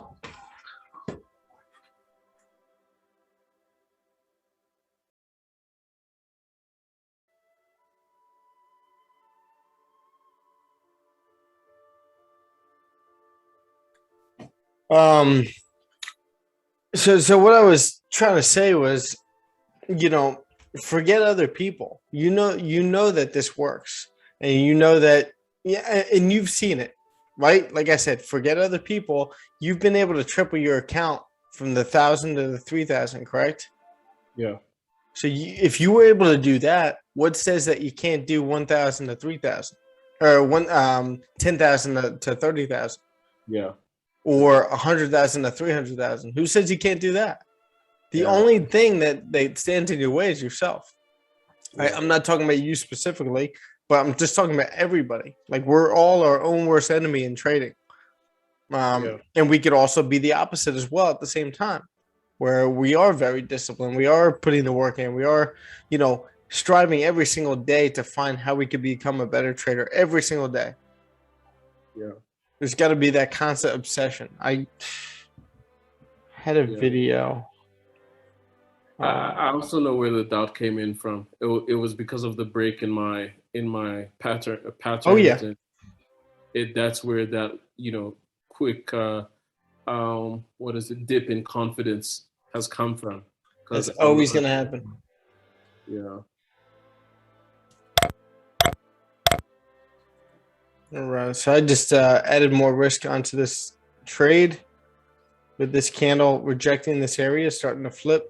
I wanted to bring this video up just because I saw it yesterday and I loved it.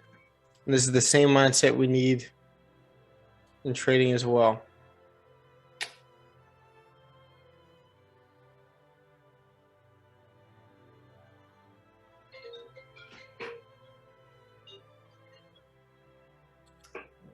I've been in the same spot, Patrick. So. Oh yeah. Yeah. I was talking to Stefanos. I had a account which was $150, and I grew it up to 2,500, and I was like, and that was in 7 days, and I said, "Whoa, it's possible," and stuff like that, Yeah. And then the next day, I kind of burned the whole account, and and I was like, "Oh fuck, I'm gonna go and return this back." And the next month was terrible. I was just losing from day to day. I was filling up my account and losing, filling up, losing, and I said, "Fuck, no, you need to stop." And then I kind of joined this group, and we'll see what's gonna happen. But it's a kind of hard hit on psychology when something like that happens to you, and you're seeing all the people around.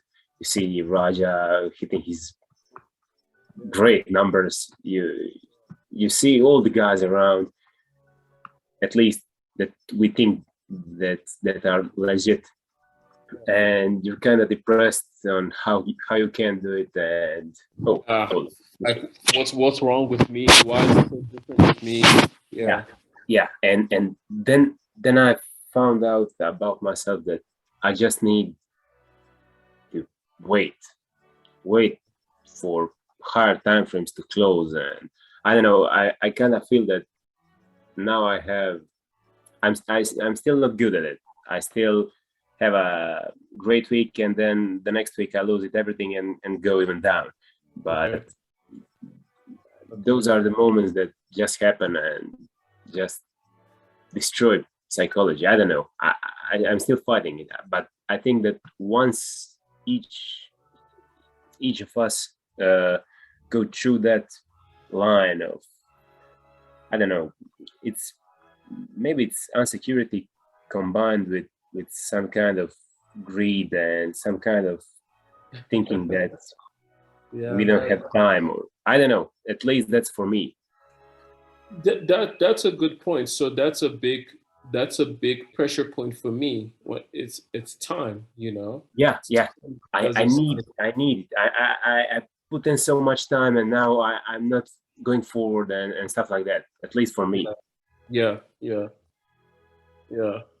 No, do you mind me asking, like, the process of you growing from 150 to 2,500, right? Yeah.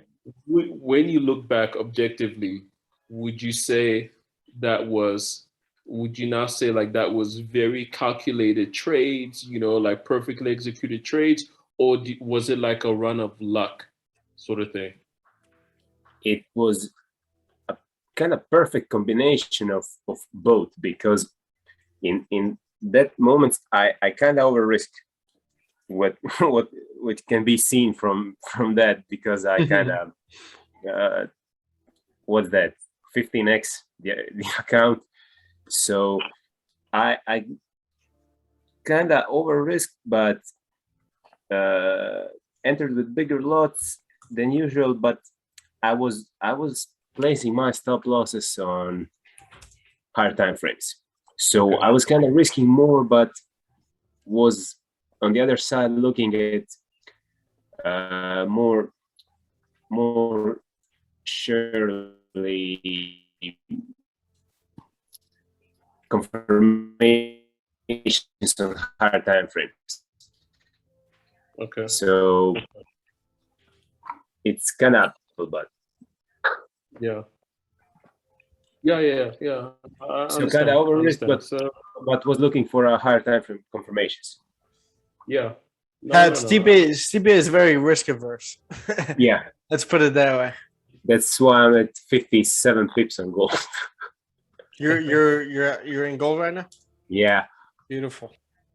Wow, there you go. I closed kind of 95% at 35 pips, but it just pushed up, so we'll see. I'm guessing you like the support formed over here, and that's where you took it. 15 minutes. Great job, buddy. Even no, in just when that first bullish created after that 15-minute drop, the last 15 bearish minute you see on the right. Yeah, after that first 15-minute created bullish, I entered. Yeah, just right there. Beautiful. You caught both these candles. Yep. Nice. And are you still in it? You leave a runner? I'm in it with 0.08 lots, so I'm at $50 right now. I'm Okay. thinking about closing it, but since the 4-hour broke above and daily broke above those wicks, I don't know. I'll leave it. I have nothing to lose with that. So. Just remember it's really not about the money. Right now, what you want to do is focus on the skill and focus on the practice of closing trades when you know you should be doing, and you're developing discipline right now. Obviously you're trying to grow an account, but you're also developing that discipline for the future, because there's been so many traders, and there's a reason why 95% fail is because they're trying to make more money than they really should be in that one specific trade. That happens so many times where they see a trade, they're like, all right, I reached my target, but I want to make some more, and maybe I'm not going to secure anything. I'm just going to let it run, and then all of a sudden it just reverses, especially on gold. You know how gold goes. That's how I've lost most money. Yeah, that's how most people are. You're trying to make too much money. So. I mean, we've all been there. We're all guilty of that in some way. But yeah, Stipe, like I said, I was listening to what you were saying, and right now you're so early in your journey. There's what are you, 8 months in, 9 months in? Yeah. And you're way ahead of where most people are at that point. So just keep doing what you're doing, but keep focusing on the skill and taking it one day at a time. Don't get discouraged. Stop looking at other people. And I know it's very easy for me to say that, but at the same time, just stop looking at other people and what they're doing, because it's only going to hinder you. It's only going to stop you unless you have the discipline and the mental fortitude to be able to look at them and not let that bother you. Because these people have been trading way longer than you. Ted, Rakil. Yeah, I know. Yeah, they've been trading 5-6 years. I think Ted is on 7 years now. So yeah, and I've heard Rakil even said that in his first months he lost over 100K. Oh yeah. His savings. So. Well, I think that was mainly on one trade with some crypto that he was investing in. I think it was like Cardano or something. He got scammed. And he lost like 100. No, that was the account he lost. He even posted a video on Instagram, I think, when he was on IC Markets brokerage, and then he lost. He showed losses, and they were kind of 120K of losses or something like that. I don't have 120 to lose, but that's even worse thing, because if you have 120 to lose, then you're kind of good. You're going good in life if you have that amount of money to lose, right? Exactly. Yeah, he worked on the oil rigs, and then he started that sales company, started the sales office. And when he was in there, he would just keep depositing into different accounts, blowing the accounts, depositing. And I think it racked up to a couple awful trades. Yeah, that's like me. But listen, you're you're just in that phase right now. This is only a moment in time. You know, you're going to start turning the corner and really start to learn what you should be doing, what you shouldn't be doing, your exact system, right? You're going to start narrowing down. The more you back test, the more you're going to start to narrow down on the system and know exactly what you're looking for every single trade. Have that clear criteria, you know, with that trading plan that we put together. You can start adding to it and saying, okay, I'm only going to enter doing this. And that's where the journaling comes in, because you could go back and look at your journal and say, okay, like 80% of these winning trades, the same exact thing happened, right? And that's what builds the confidence. That's where you can start risking even more. I know you don't have an issue with the risk, but you know, it's all going to start coming together. You just got to trust the process. You got to put the work in every day. You can't be looking at outside people wondering why you aren't where you are right now or where they are. Many different aspects of it, but that's where you want to start. That's the mentality that you want. And this is also seriously the mentality that you want. I love listening to this dude speak, but take this, you know, into Forex and use everything that he says and turn it into Forex. You really want me on the team. What's your approach to recruitment? You want first place, come play with me. You want second place, go somewhere else. Like I would watch Magic play. There's a couple things that he says in here. I'll pause it every time he says something, but really, you know, you can, like I say, you could bring this right into trading and think the same exact way. I'd watch Michael play. And I would see them do these unbelievable things, and I'd say, you know, can I get to that level? I don't know, but let's find out. So what he's saying there, right there, is you're looking at Raquel, you're looking at Ted, and you're looking at Ted making $4.9 million in a month, and you're asking yourself, can I get to that level? I mean, maybe, maybe not, but let's find out. Let's put the work in right now and see if we can do that. And that's exactly the same mindset that he had. Can I reach Larry Bird? Can I reach Michael Jordan? Can I reach Magic Johnson? I don't know, but I'm going to outwork everyone I know, and I'm going to see if I can do it.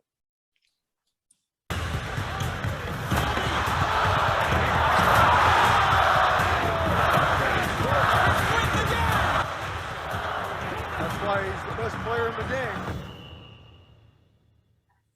Everything was done to try to learn how to become a better basketball player.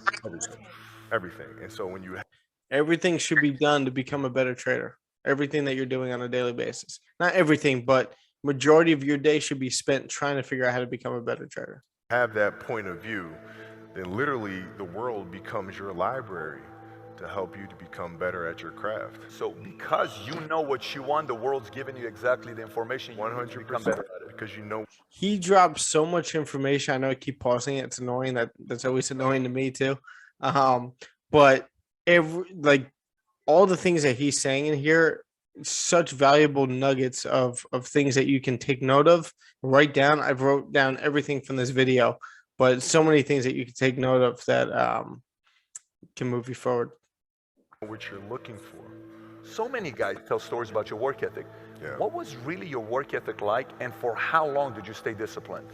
Well, I mean, every day. I mean, since 20 years. I mean, it was an everyday process, and trying to figure out strengths and weaknesses. For example, jumping ability. Man, my vertical was a 40, it wasn't a 46 or a 45.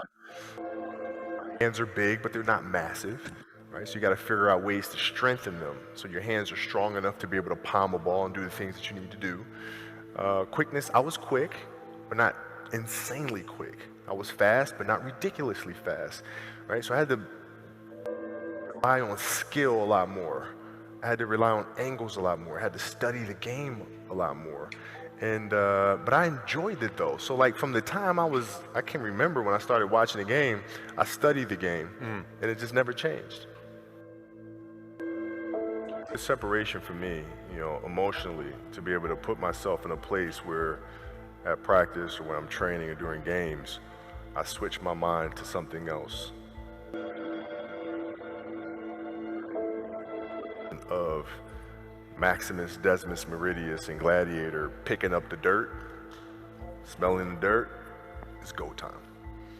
right? So that was my mental switch. It was like an actor getting ready for a film. You got to put yourself in that cage. When you're in that cage, you are that character. And then when you leave there, it's something completely different. But when I'm in that cage, bro, don't touch me, don't talk to me. Just leave me alone. How did you get mentally and emotionally so strong where it doesn't bother you?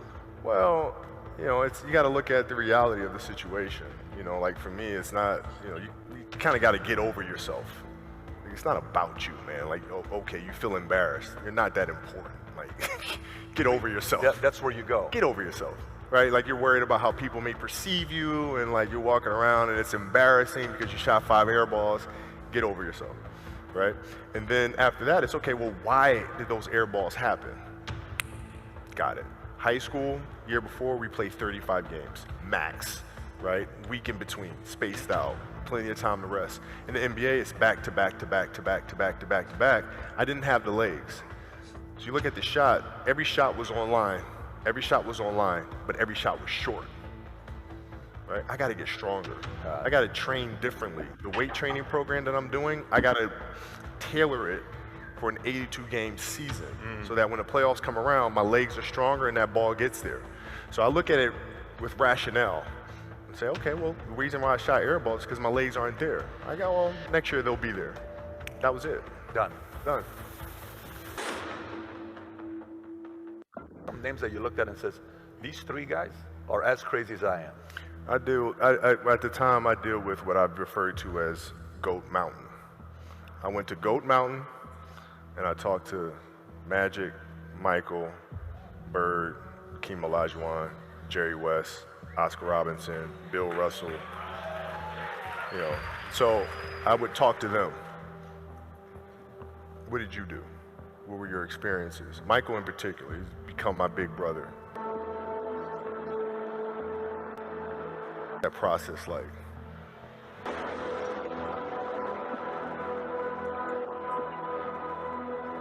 They approach things and their level of detail and obsessiveness and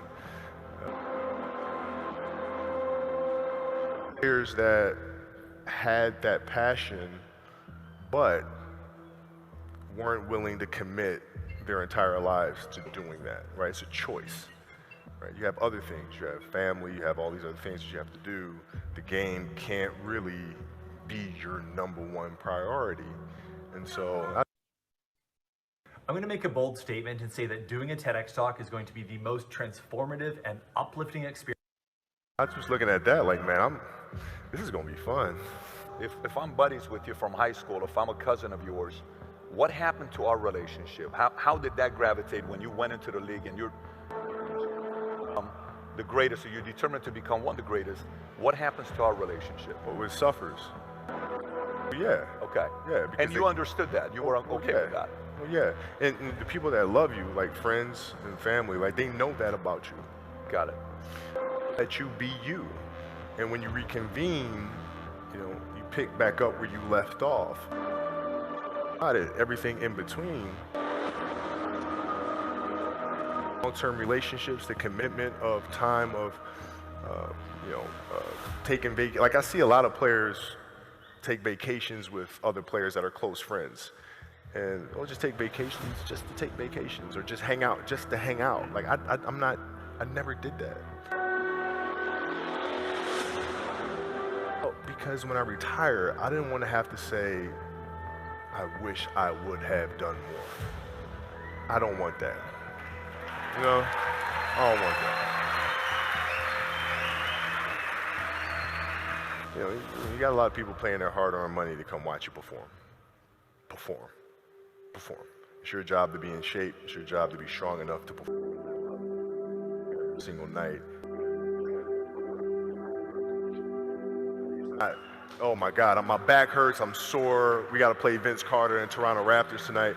We actually had this happen. We had a game against Toronto.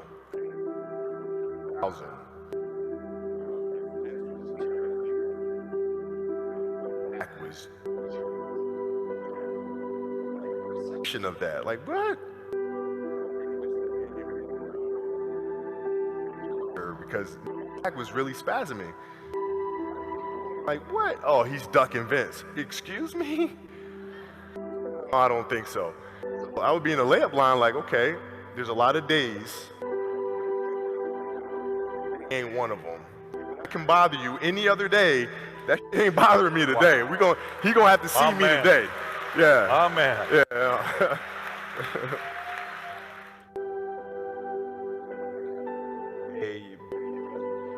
What is the decision? Is there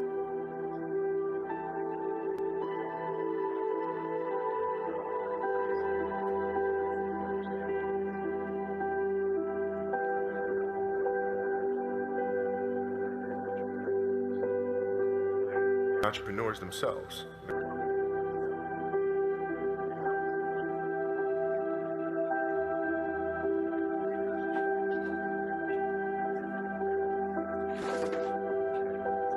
Have they created a culture of obsessiveness? Look at those 4 factors, and that's it. That's big right there, brother. I don't know if you guys caught that right there. That's pretty massive right there. Same determination. What's your current work schedule look like today? It's different because I personally every word of the novels. I'm not animating.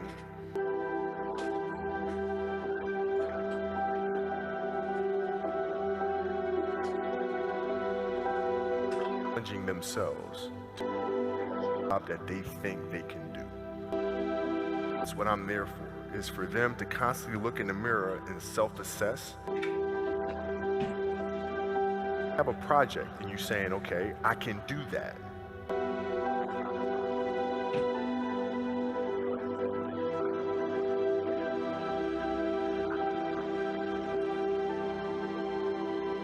How to do that.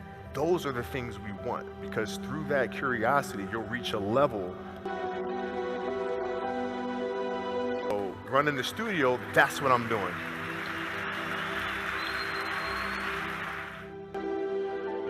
Playing against the Golden State Warriors. Score is 107-109. You guys are close to getting into the playoffs. You know exactly what happens in the game. You go up. You're about to take your shot, and then all of a sudden, boom, Achilles happens, right? He went and hit the free throws, and then you walked off the stage. Yeah. You got the surgery done. Right. I went in the trainer's room. My kids are in there, at you and stuff, and I'm looking at them, and I'm like, you know, it's all right. Dad's gonna be all right.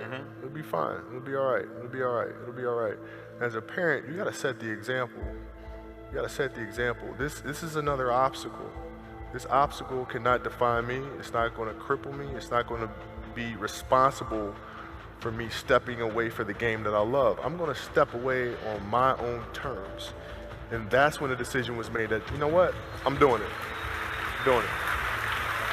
You're a freaking beast, bro. Hey.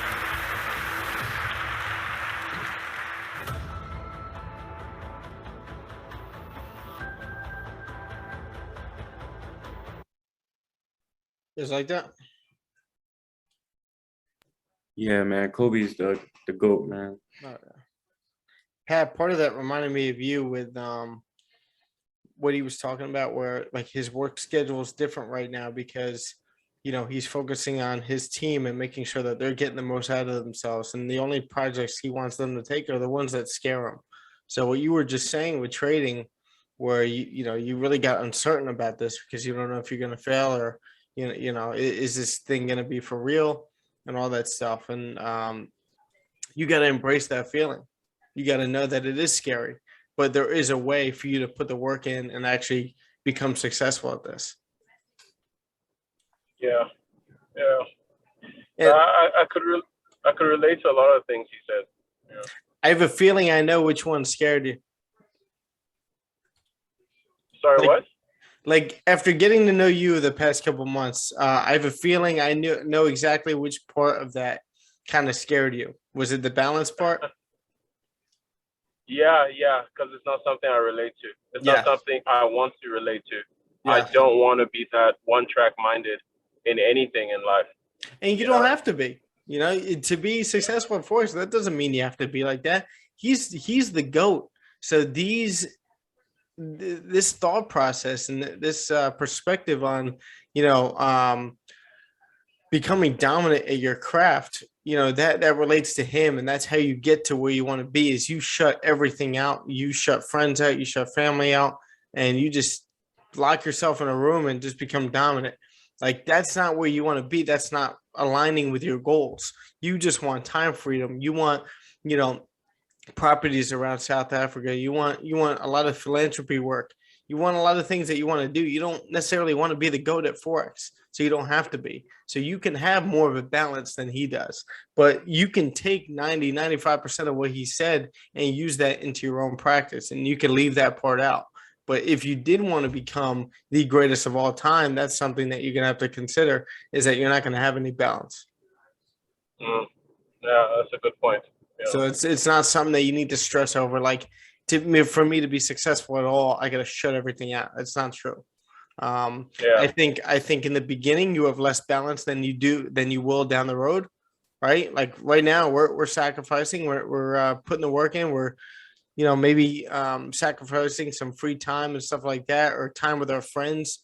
You know, I really don't hang out with my friends as much anymore because I have goals that I want to reach and things that I want to do.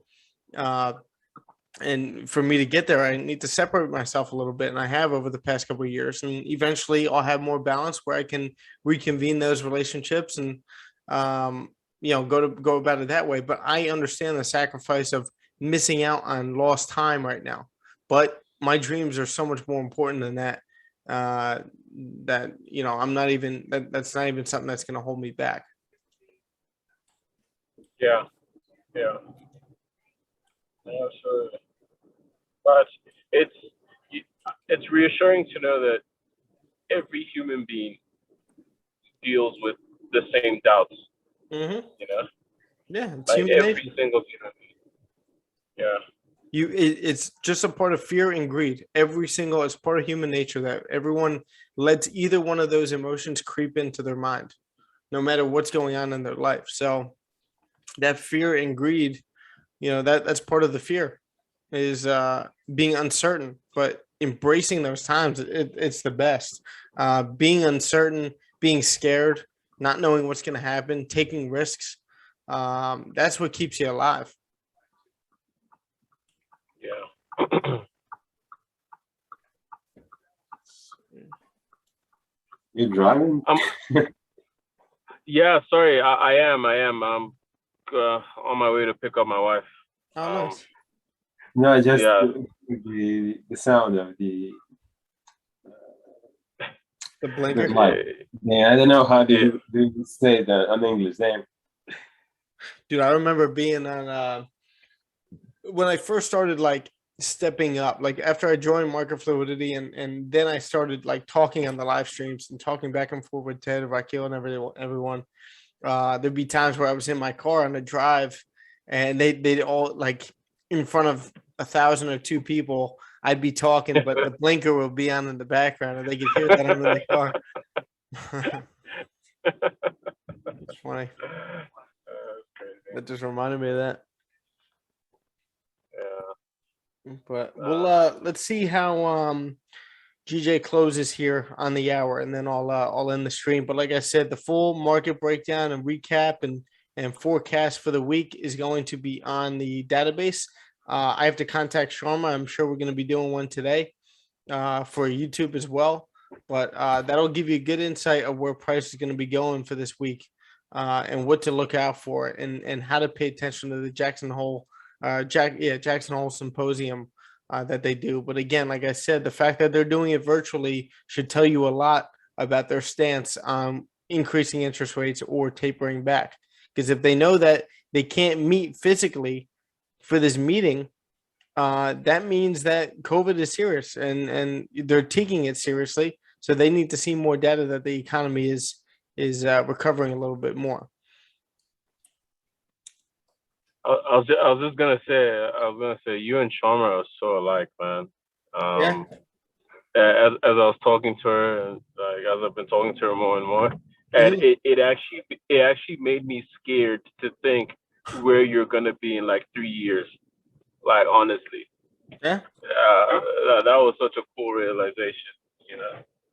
Dude, I can't. I mean, So I was. please don't forget us when you get to the top. Dude, you can tell who is who, really, right? I mean, you can't 100% know, but do I seem like the kind of person that's gonna be like that? No, of course not, man. Yeah, I know Pulling your you're only leg. kidding. I know you're kidding. But yeah, like I was actually just talking to my fiance about that and how like we're making strides, we're doing what we're doing, but at the same time, I always look at myself as either broke or still like in the beginning, like still nowhere near where I want to be, and I constantly have that pressure on myself, but at a healthy point where it doesn't get to me. Like this is healthy pressure, and I feel like there's a difference. And especially from what I've realized and experienced in the past. But I know exactly what a healthy pressure is that you could put on yourself without, feeling like you're losing your hair or being so stressed out all the time. It's a healthy pressure of wanting to be better every single day and doing more and more. And that's that kind of pressure that you need to have on yourself. And just like Kobe said, everything needs to be done. Maybe not everything. Obviously, Pat, you have work. You got a team that you manage. Stipe, you have school. Carlos, you have work as well. Not everything, not 100% of your time is focused on becoming better at Forex, but all your free time, you need to be able to see how you can buy your time back and take time away from Instagram, take time away from entertainment or anything like that, and use that to constantly look at different traders, constantly look at more successful traders and see what they're doing with their strategy that maybe you can pull from and add to yours. So that's that kind of mindset that you need to have on a regular basis. So the hour ended up closing bullish, nice healthy bullish candle. It does have this bottom wick, which I normally don't like, where the bottom wick is bigger than the body. But right now, the 1 hour doesn't have a top wick. Right now, we're just creating our bottom wick so far, right? And we have a clean move to the left, which shows us that we should be continuing up, especially with the fundamentals behind us as well. So what we need to see is price continuing up. But I'm gonna leave this in. I'll send my my full journal once I break this down and journal it and add it to the team Trello. But I'll send it into Slack as well, so you guys can see the full breakdown of this trade and when it ends up happening. All right, boys. Cool, bro. All right, All right, man. man. Thank All right, you. like I said, the full weekly breakdown, the beginning portion of this live session is going to be on what's it called on in the database. I just closed 50 as we were passing the low of the previous 30-minute over here. Yeah, just Gold closed just 50. Gold. Yeah, with an opening of new hourly candle, just pushed 16 pips.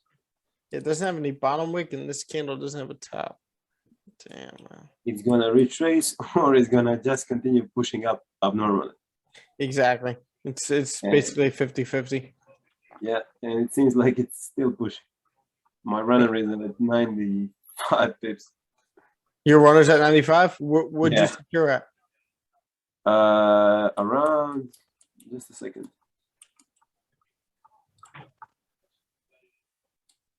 I secured 70% at 40 pips, and I secured the other 90% at 65 pips. So I have a 0.01 running right now. Nice, man. Beautiful. So you start a week. Yeah. But all right, boys. I will see you tomorrow morning. Like I said, look out for that, and let's have a great week. You too. All right, Yeah. guys. Cheers, bro. Have a good one. Pat, feel better. Thanks, man.